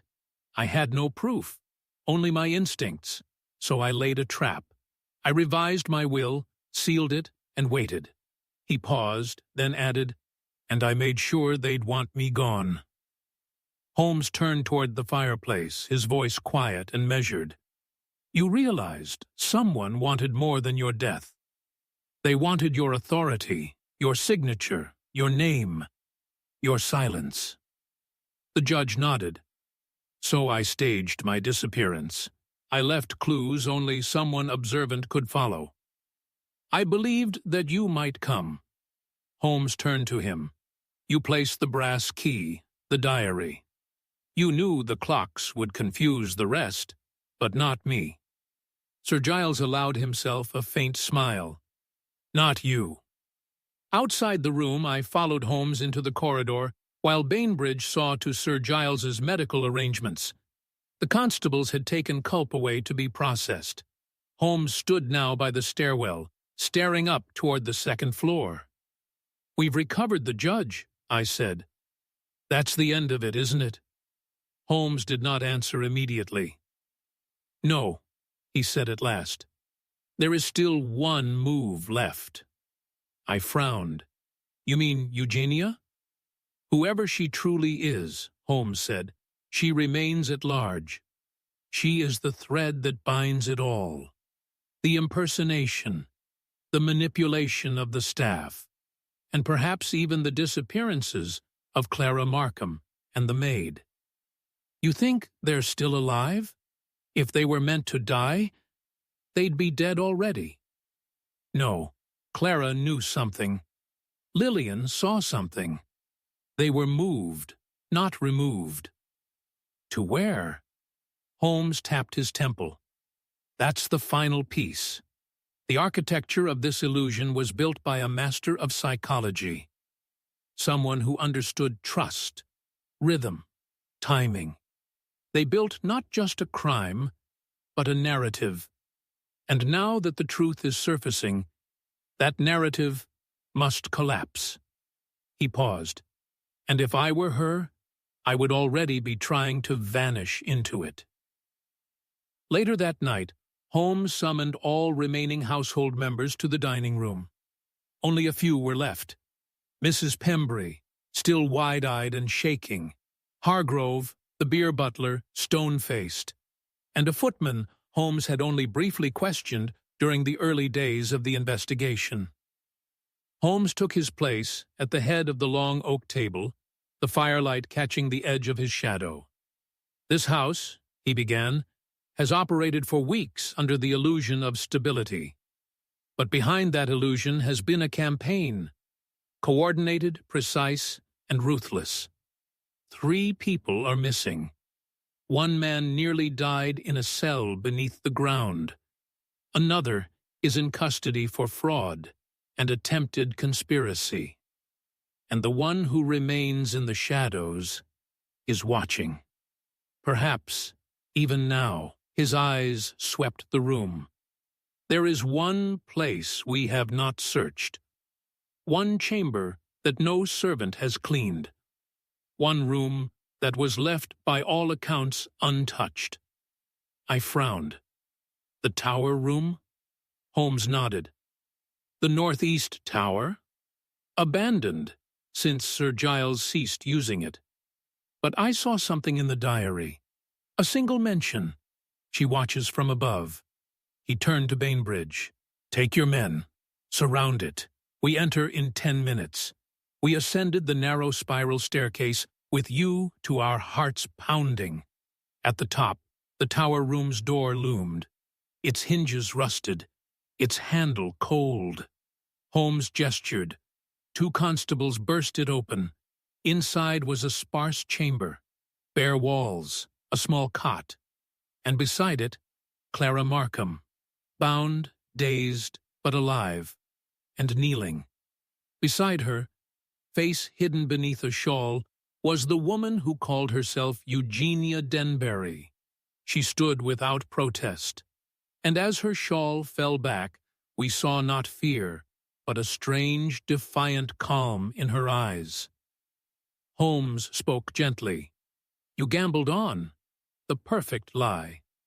But truth, you see, has its own clockwork. And tonight, it caught up with you.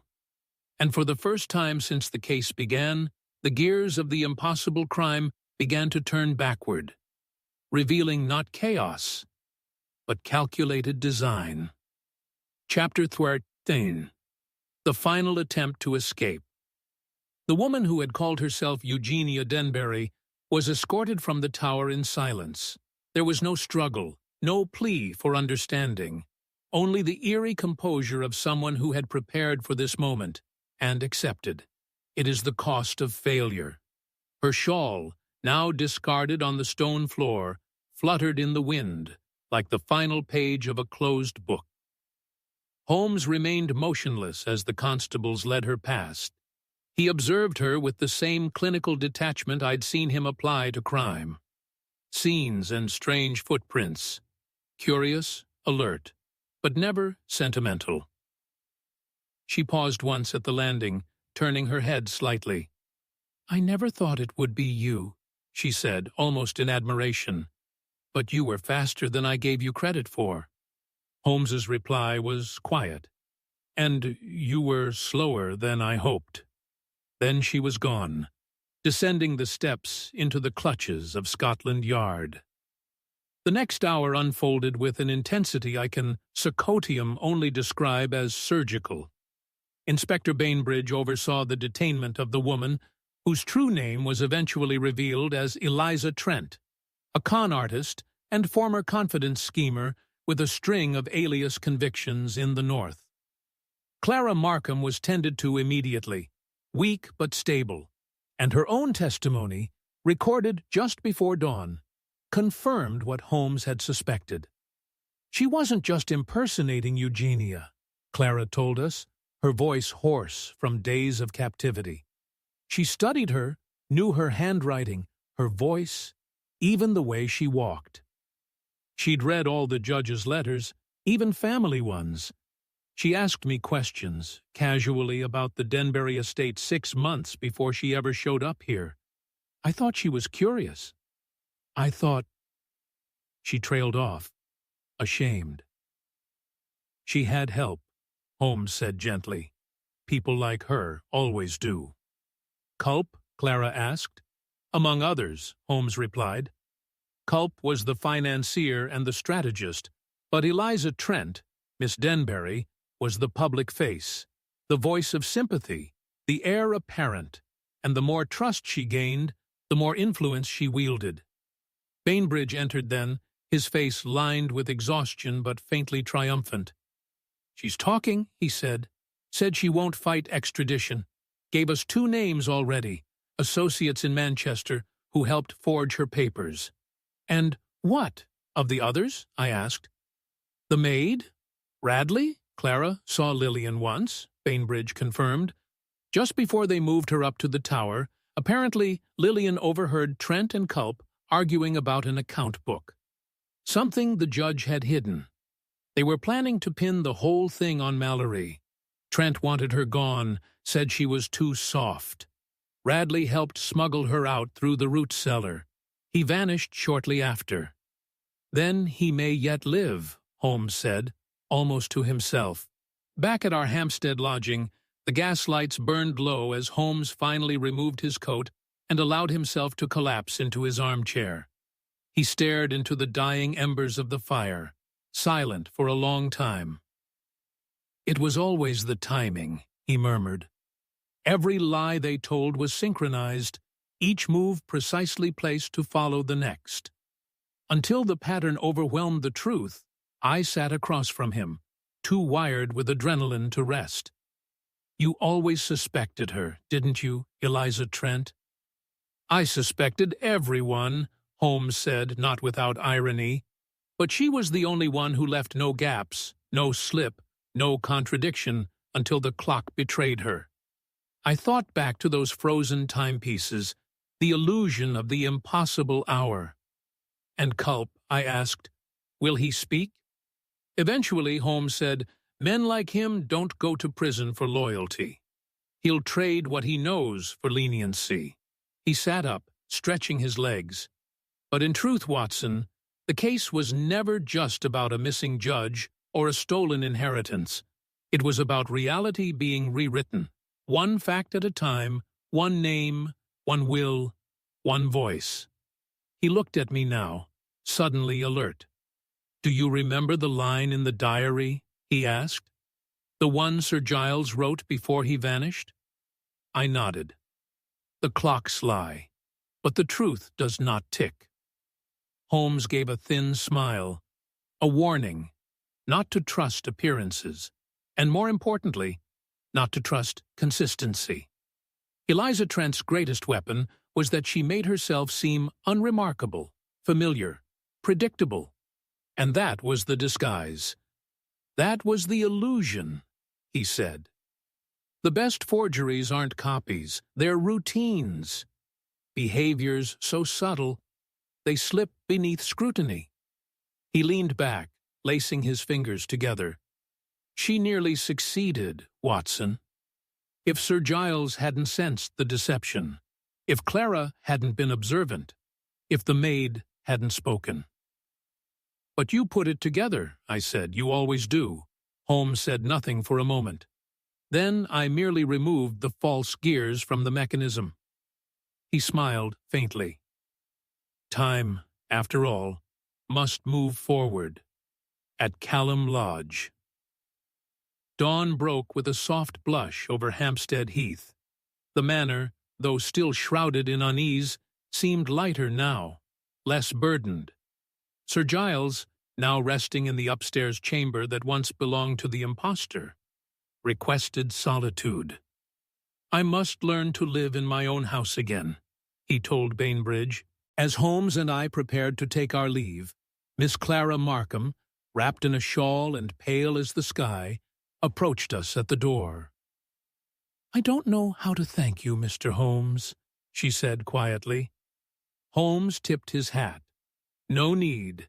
It was Sir Giles who left the trail, but no one else could have followed it. Holmes gave a small, unreadable smile. Perhaps, or perhaps no one else thought it worth following. She nodded once, then turned away, lost in thought. As we stepped onto the road back toward Baker Street, I looked once more at the crooked silhouette of Callum Lodge behind us. "Holmes," I said, "what if she had never slipped up, never left the ribbon, or spoken of clocks?" Holmes looked straight ahead. "Then time would have moved on," he said, "and no one would have noticed it had been stolen." And we walked on, the wind at our backs, the case, impossible, intricate, and now unraveled, fading behind us like the echo of a clock that had once refused to tick. Chapter 14. Holmes closes in. The final clue. Revealed. It was 2 days after Sir Giles Denbury's re-emergence that Holmes and I returned to Baker Street. The case, at least to the eyes of Scotland Yard and the public, had been solved. The judge rescued, the impostor unmasked, the villainous solicitor apprehended. The press hailed it as a masterpiece of detection, with headlines such as "Clockwork," "Deception foiled by Holmes," and "The vanishing judge found alive beneath his own manor." But Holmes, as I knew well, never trusted conclusions written too swiftly. Back at 221B, he was not at ease. He spent hours pacing the sitting room, reviewing the Denbury diary, the false will, and the notes he had scrawled on small curling scraps of paper. His violin, untouched for days, rested in its case. Even his pipe remained cold, replaced now by the quiet click of his fingers tapping the window pane. "You're troubled," I said finally, closing the evening paper. "We found Sir Giles. Eliza Trent and Culp have both been charged. Clara's safe. What remains?" Holmes did not turn to me. He stared into the street below, fog weaving through the gas lights like pale silk. "There's still something wrong, Watson," he said softly. A sound missing in the machinery. A note unsung. A hand that moved too cleanly. He turned then and faced me. Eliza Trent orchestrated the impersonation. Culp planned the legal fraud. But neither of them had the temperament nor the subtlety to design the illusion itself. The frozen clocks, the staged hour, the exact psychological manipulation required to convince an entire house that time had paused. He held up the Denbury diary. Sir Giles suspected Clara Markham, then Eliza. But the journal speaks of another. Someone even he never identified. I frowned. Then who? Holmes didn't answer immediately. Instead, he crossed to his desk and withdrew a folder from beneath a stack of correspondence. He opened it and laid out 3 sheets of aged stationery, each bearing the crest of the Denbury Family Trust. "These," he said, "are the last legitimate documents Sir Giles signed before his disappearance. Notices of transfer, modest, funds, estate holdings, property renewals, on the surface perfectly benign." He passed me one of them. "But look closer," he said. I studied the signature. "It's his handwriting." "Is it?" Holmes prompted. He drew another sheet from his desk. An older letter, dated the previous year, also signed by Sir Giles. "Now compare." I did so, and immediately saw it. The difference was subtle, almost invisible. But there, in the flourish of the G, the curvature of the D, was a hesitation, not the hand of age, nor of haste, but of imitation. Holmes spoke again, his voice lower now. "These 3 final documents were not signed by Giles Denbury." I looked up sharply. "Then forged?" "Yes, but not by Culp, and certainly not by Eliza Trent. No, this was the work of someone much closer, someone with access to the judge's handwriting and his trust." He tapped the page. "These forgeries were perfect, too perfect, and only one person had access to both the judge's legal correspondence and personal documents at once." Realization dawned. "You mean Mrs. Pembrey," Holmes said calmly, "the housekeeper." I was stunned, but she seemed harmless, nervous, loyal, which made her ideal. She had access to every room, every paper, every conversation. No one questioned her presence. And more importantly, she had been with the Denburys for nearly 20 years. He turned away from me and spoke more to the air than to me. "She forged the last will revisions, not the one I found, but the real one, stored in safe. She timed the clocks. She passed information to Eliza Trent.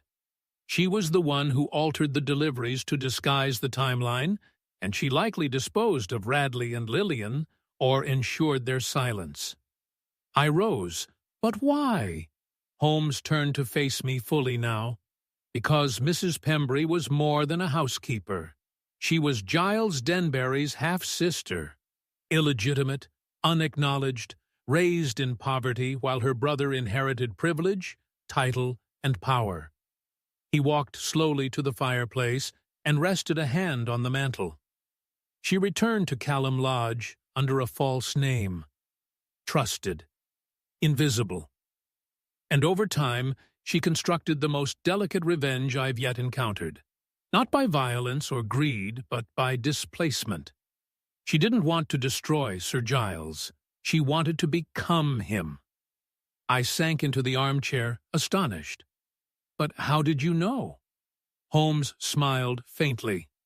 "I didn't, not until Clara Markham told me something odd last night, that Mrs. Pembrey had once corrected her pronunciation of a minor Denbury family title. Baronet of Weymouth, a fact so obscure, only a Denbury would care." He turned, and when I examined the ink samples from the forged documents against the letters in Giles's safe, they matched not Culp's ink, but Mrs. Pembrey's own inkpot. a brand sold only in a tiny stationer's on Beaufort Street. The next morning, Scotland Yard returned to Callum Lodge.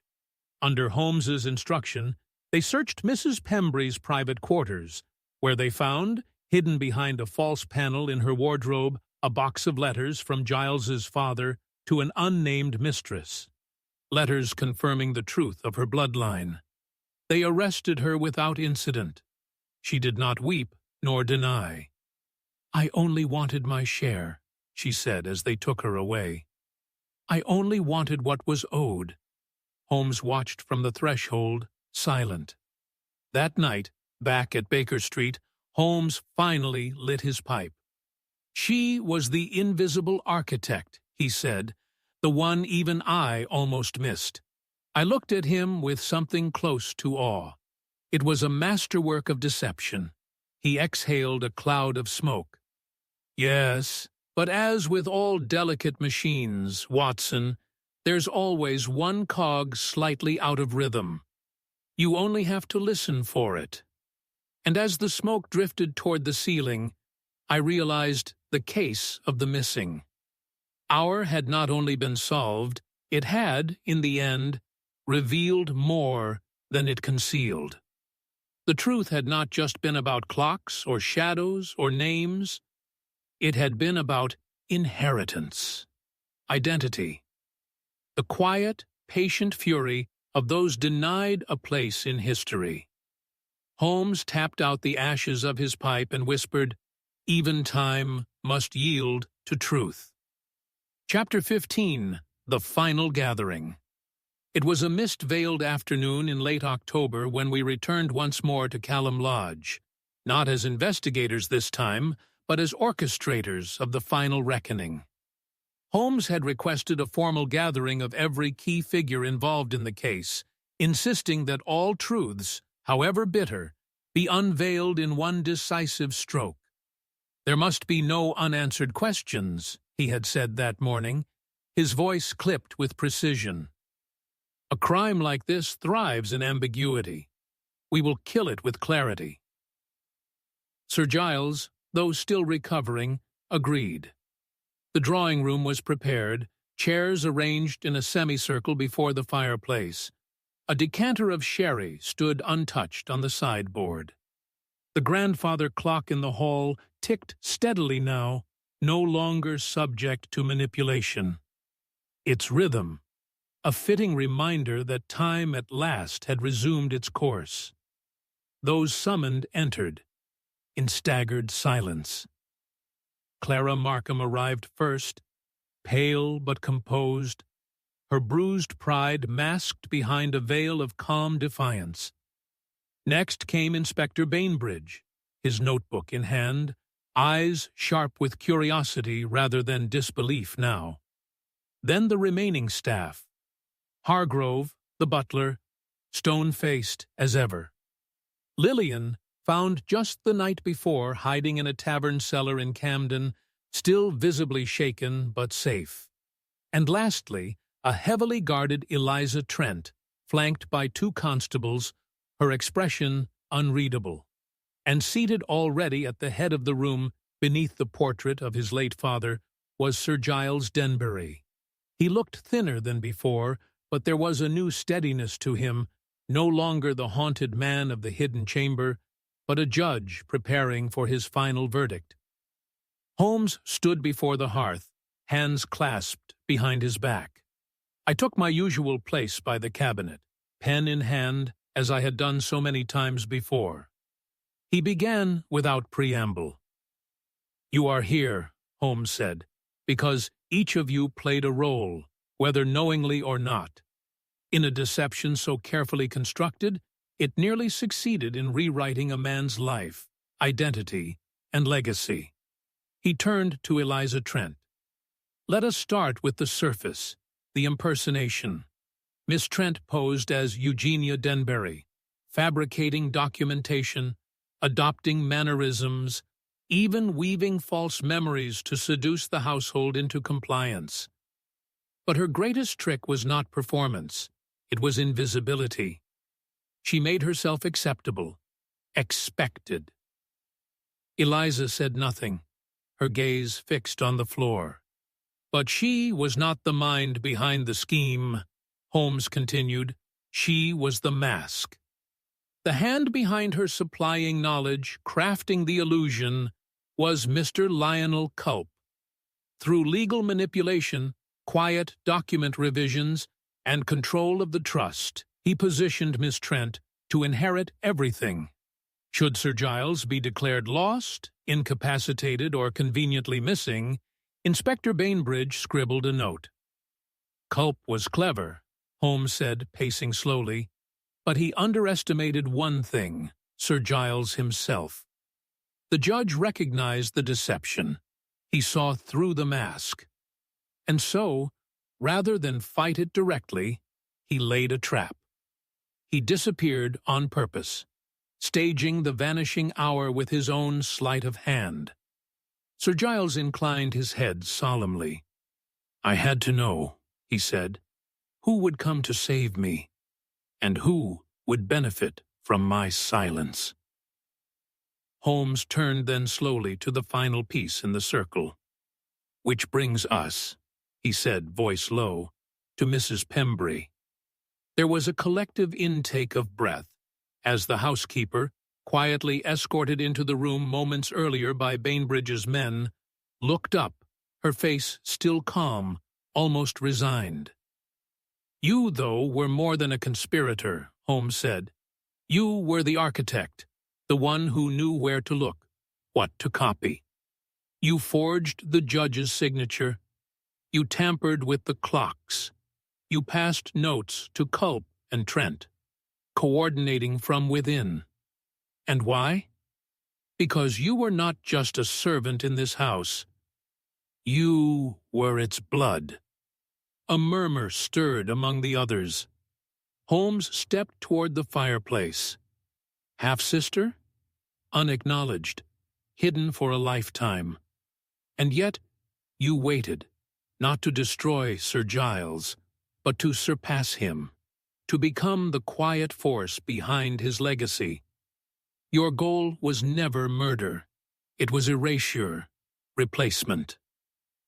Mrs. Pembrey spoke at last, her voice soft and distant.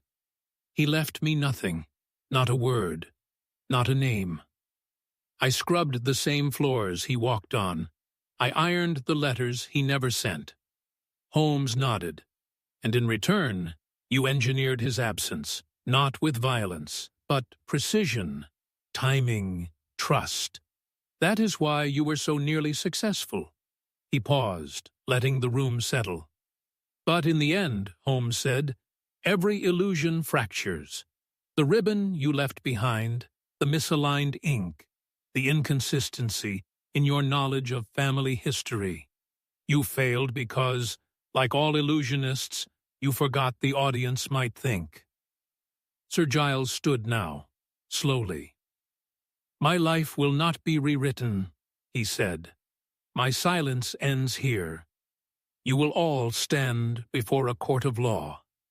Not my personal judgment, but the country's. That I owe to the truth." Holmes gestured for the constables. Mrs. Pembrey did not resist. As she was led from the room, she looked once, only once, towards the judge. "Tell them," she said softly, "that I was never trying to hurt you, only to be seen." And with that, she vanished through the doorway like the final echo of a ghost who had haunted the house too long. As the others dispersed, Clara lingered by the fire. Holmes stood beside her, silent. "Will he forgive them?" she asked. Holmes didn't answer. Instead, he turned to me. "Watson," he said, "when all the lies are accounted for, there remains only one thing to do." "And what's that?" I asked. He gave a rare, faint smile. "Write the truth." And so I did. As the last carriage disappeared into the fog and Callum Lodge grew quiet once more, I began recording the tale of the missing hour. A mystery not just of time lost, but of identity, ambition, and the shadows that live within even the most respectable walls. Chapter 16. The Reveal Holmes Breaks Down. The crime 2 days later, back at 221B Baker Street, I found Holmes seated by the window, with a single slip of paper in hand, and the remains of a Turkish cigarette smoldering in the ashtray. The gaslight above him cast long shadows, and the late autumn rain tapped lightly on the pane, a subtle rhythm to accompany the steady beat of Holmes's thoughts.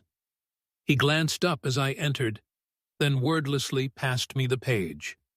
It was a letter from Inspector Bainbridge dated that morning.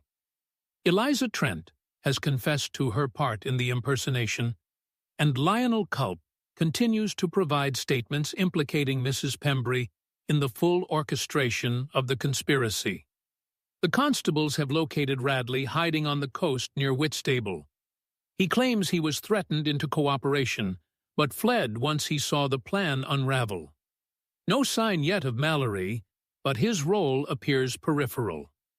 Your assessment was, as usual, precise. Even Bainbridge is learning to be generous, I murmured. Holmes smirked. It only takes a dozen solved cases. He gestured for me to sit, then stood, pacing slowly before the fire as he often did before offering his full conclusions, his final deduction, the dramatic unmasking of events that, until now, had remained entangled in the fog of speculation. It's time, he said, to reconstruct the crime. Let us begin not with the impersonation, he said, but with the motive. He tapped the mantel once for emphasis. Mrs. Pembry, born Margaret Denbury, was the illegitimate daughter of the judge's father. She was never acknowledged, never publicly named, but records in an old parish registry. Later corroborated by the letters hidden in her wardrobe confirm her origin. She returned to Callum Lodge as a servant under a different name, embedded herself in the household, and over 2 decades gathered every piece of knowledge required to plan her revenge. He held up a single finger. But revenge is a blunt word, Watson. This was a replacement, a slow and methodical swap. She did not want to destroy Giles Denbury. She wanted to become him, or rather, to control his legacy. He resumed pacing. Enter Lionel Culp, an unscrupulous solicitor with access to the Denbury Trust and a long-standing resentment toward Giles. He was clever, but lacked subtlety. Pembry, meanwhile, had subtlety but no legal knowledge. They formed a quiet partnership. Then, I added, came Eliza Trent. Precisely, Holmes said. She was chosen for her appearance, her talented mimicry, and her lack of conscience. Pembry trained her over months, coaching her on family history, mannerisms, speech patterns. They even fabricated correspondence from the real Eugenia to prepare the household. Once convinced she was dead, died in Portugal, as Pembry correctly learned, Trent simply appeared. Claiming to have returned from abroad, he turned to the fire, his voice tightening. Sir Giles suspected almost immediately. Subtle inconsistencies, the wrong memories, a smile used at the wrong moment. But he had no proof. So he laid his own trap, revising his will, locking up key financial documents, and documenting every suspicion in his private diary. And then, I said, "The clocks," Holmes nodded. The vanishing hour was the centerpiece of the illusion, a perfect locked-room mystery to hide a very real abduction. Pembry rigged the clocks with tension thread mechanisms. The grandfather clock, mantel clock, and even the judge's pocket watch were arrested by simple silk threads looped around the mainsprings. When the threads eventually snapped, about 40 minutes later, the clocks resumed, creating the illusion that time itself had paused. Brilliant, misleading, and entirely mechanical. I leaned forward, but the door was locked. No one could have entered. "Ah," Holmes said, but no one needed to. Pembry had access to every key in the house. She entered before 8, hid behind the tall cabinet where she remained until Giles was momentarily distracted. Then, aided by Radley, they gagged and bound the judge, removed him through the hidden tunnel beneath the root cellar, and concealed him in the bricked-up coal store beneath the east wing. He raised a hand as if ticking off points on invisible parchment. Eliza Trent played the part of the grieving niece. Culp began preparing the legal groundwork for the trust transfer. Pembry removed Clara Markham and Lillian when they became risks, and all of them believed Giles was silenced for good. But he wasn't, I said. He left a trail. "Yes," Holmes replied, "the diary in the grandfather clock, the letter in the lower study, the inconsistencies in Trent's timeline, and most crucially, his faith that someone would notice what no one else did." Holmes crossed to his desk and withdrew the forged will once more. "This document," he said, holding it between two fingers, "was the last attempted act in the deception. It would have transferred everything to Eugenia Denbury, but with Culp as executor and Pembry named as co-beneficiary. In essence, the judge's legacy was about to be rewritten, permanently." He placed the document back down, noticing, were it not for a single red ribbon, a misspoken family fact, and a forged signature too perfect for the real hand. They might have succeeded, I exhaled. So simple, in hindsight. Holmes allowed himself a rare moment of reflection. Such crimes always are. Complexity in execution, simplicity in structure, like a clock. That evening I sat down at my desk to begin the formal draft of the case. Holmes read quietly in the other room, his violin resting beside him untouched. The lamps burned low as I wrote. The genius of the crime was not in how it was carried out, but in how it was expected to be believed. The illusion of time pausing, of a man vanishing mid-sentence, was so dramatic that it blinded the eye to simpler truths. Hidden doors, false identities, old grudges. All of it orchestrated not to bewilder, but to replace. And yet, beneath it all, Holmes saw the gears turning, and in doing so, he unmade the illusion, one tick at a time. Holmes emerged from the next room, a glass of water in hand. "Be sure to mention," he said, "that Pembry was the final link." "I already have." "Good," he said. "Let them know the judge wasn't the only one trying to be heard." He paused, then added, "Truth, like time, cannot be paused forever. It only waits." And with that, he returned to his reading chair, and the case, once a riddle bound in silence, now settled into history, carefully dissected and set to rest. Chapter 17. Outcome and Justice. By the end of the following week, the fog that had hung metaphorically, and often literally, over Callum Lodge began to lift. The echo of deception had finally begun to fade. The case, which had started with an hour of vanishing time and a man who disappeared into a locked room, now concluded in courtrooms, testimonies, and hard legal reckoning. Scotland Yard naturally took center stage. Inspector Bainbridge stood before the press, flanked by stern-faced constables, and declared it a model of modern police coordination, despite the fact that his own early theory involved accusing the wrong man and nearly ignoring Holmes entirely. I remember Holmes listening to the report being read aloud in the evening paper at 2:21b. He barely looked up from his chessboard. "Well," he said, nudging a pawn forward, "at least the public is reassured even if the record is fiction. Eliza Trent, charged with impersonation, fraud, and conspiracy, maintained a striking poise during her trial. Despite the weight of evidence against her, including signed confessions, forged documents, and Clara, Markham's damning testimony, she never once raised her voice, never pleaded, never begged. "I played the part given to me," she told the court. If they believed it, perhaps it was because they wanted to. She was sentenced to 10 years in prison, with the judge noting her extraordinary gift for deceit as both aggravating and tragic.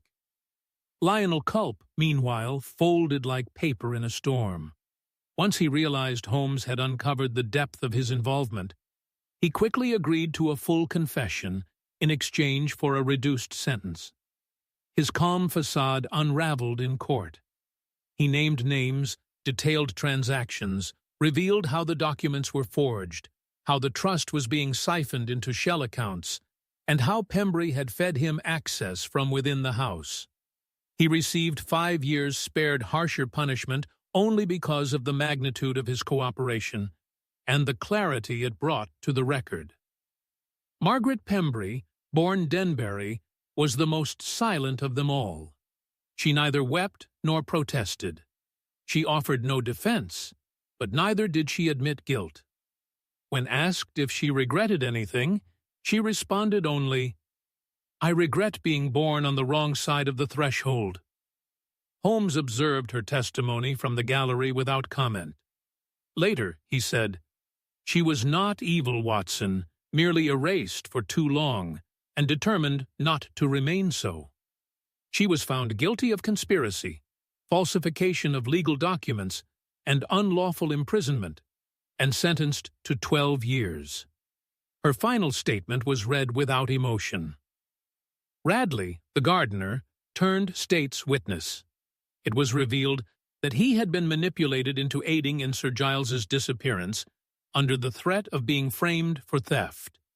His fear, once justified, had become a leash. After assisting in Sir Giles's abduction, he fled the lodge and was found weeks later, near the coast. Charges against him were dropped in exchange for his cooperation. Jonathan Mallory, the elusive footman, was never found. A note bearing his handwriting, postmarked from France, arrived at Scotland Yard 3 days after the final verdicts. It read simply, "I wasn't the clockmaker. I was the cog. Don't wind me up again." Holmes read it and tucked it away without expression. Sir Giles Denbury resumed residence at Callum Lodge. Though changed by his ordeal, he had regained much of his former composure. In private conversation with Holmes, he expressed both gratitude and unease. "I trusted too much," he said, "and now I trust too little. The law never prepared me for deception this patient." Holmes replied gently, "You weren't wrong to trust Sir Giles, only to believe that silence would protect you." The judge took steps to revise his estate once again, this time with public witnesses, notarized records, and a series of reforms to the trust ensuring transparency and oversight. Clara Markham was granted a managing position within the estate's philanthropic division, a move that surprised no one but pleased many.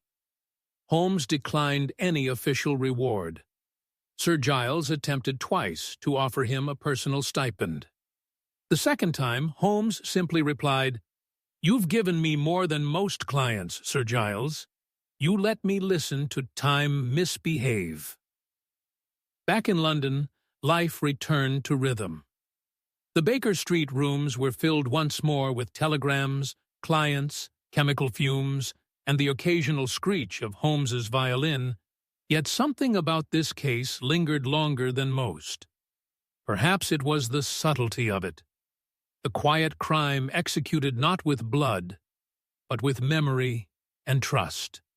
One night, after a particularly long day of correspondence, I asked Holmes what had troubled him most about the case. He didn't answer at once. Then he said, it wasn't the complexity nor the villainy. It was how fragile identity became. He stood, moved to the window, and looked down at Baker Street, lamplit and wet with fresh rain. She wore a dead woman's face, Watson, and for weeks no one noticed. Not because she hid it well, but because no one looked closely. The world sees what it expects. I followed his gaze. And when it doesn't, I asked. He turned to me with a rare, solemn look. Then it calls in me. And so the case of the enigma of the missing hour drew to its close. A judge lost and found. A conspiracy built not on violence, but on the delicate machinery of deceit. And at its center, a quiet war over legacy, identity, and time itself. Holmes had solved many puzzles, but never before had he fought a case where the greatest mystery was not who had committed the crime, but who had the right to exist at all. And in the end time, real, relentless time, restored everything it had borrowed. Chapter 18. Holmes's Final Reflection. A month had passed since the conclusion of the Denbury affair, yet its echoes still seemed to linger, soft as dust, subtle as the ticking of a clock behind a closed door. Though public interest had moved on to fresher scandals and more dramatic crimes, I found myself returning, again and again, to the strange, subdued genius of that case. Perhaps it was because it had not ended in a body. Perhaps because it had not begun with a scream. It was not a crime of impulse, but of design. A perfect crime, not in its execution, but in its premise. The belief that a man could be unmade without violence, without bloodshed, simply by rewriting the world around him. And for a time, it had very nearly worked. Holmes, for his part, had returned to his usual routine.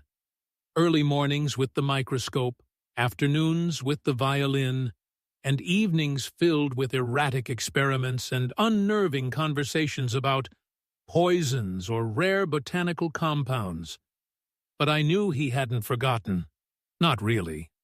One cold morning, I found him on the rooftop of our building, coat drawn tightly around him, watching the fog roll in over the chimneys of Marylebone. I joined him without speaking, and we stood there in silence for several minutes, letting the quiet settle. At last, I broke it. "You haven't written your final report on the case." He didn't look at me. "There's nothing to write," he said. "You've already done it. Not from your perspective." He tapped the railing with his fingers, a nervous rhythm that matched almost precisely the tempo of a second hand. "Watson," he said, "have you ever considered what might have happened if Sir Giles had failed to leave a clue?" I nodded. Then Eliza Trent would have been accepted without question. Pembry would have controlled the estate. Culp would have buried the evidence beneath respectable paperwork. And the world, Holmes said, would have gone on perfectly unaware. The clocks would tick. The servants would bow. The title would pass from hand to hand, as if nothing had happened. I studied his face. "That's what bothers you? That it could have worked?" He turned at last. "It did work. For weeks. We only see it as a failure because we arrived in time to stop it." He walked a few paces, hands behind his back. This was no ordinary fraud. It wasn't just about money or reputation. It was about history, about who is remembered and who is written out. I nodded, but they were caught. "Justice was served, was it?" Holmes asked, looking sharply at me. "Margaret Pembry will spend a dozen years in prison, yes. But her name won't be recorded beside Giles Denbury's in any family ledger. Her claim, however real, will be erased once more, this time by law instead of shame. Eliza Trent will be forgotten in a few years, culp will be replaced by another solicitor, and the world will pretend it never came so close to losing the truth. He turned to face the city again. I've solved many crimes, Watson, but this is the first time I feel I've merely interrupted one. That evening, Holmes allowed himself an indulgence rarely seen. He played the violin long after midnight, a piece of his own making, neither joyful nor mournful, but filled with a quiet unease, like the final note of a song played one beat too late. As the music faded, I set down my pen and asked him one final question. Was it the perfect crime, Holmes? He considered this. No, he said at last, because it depended on others being blind, and people are only blind until they choose to look. He lit a match, lit his pipe, and leaned back in the armchair. Besides, he added, exhaling smoke like fog, there is no perfect crime, only one not solved yet. And so ends the case of the enigma of the missing hour, a mystery built on silence, on misdirection, on forgotten names and vanished time. It tested Holmes not through violence or speed, but through subtlety and restraint. And it reminded me, more than any case before, that the deadliest lies are not shouted but whispered over time, until even the truth begins to doubt itself. And in the end, it took Sherlock Holmes not merely to uncover the culprit, but to sum, and to shim, but to reset the clock.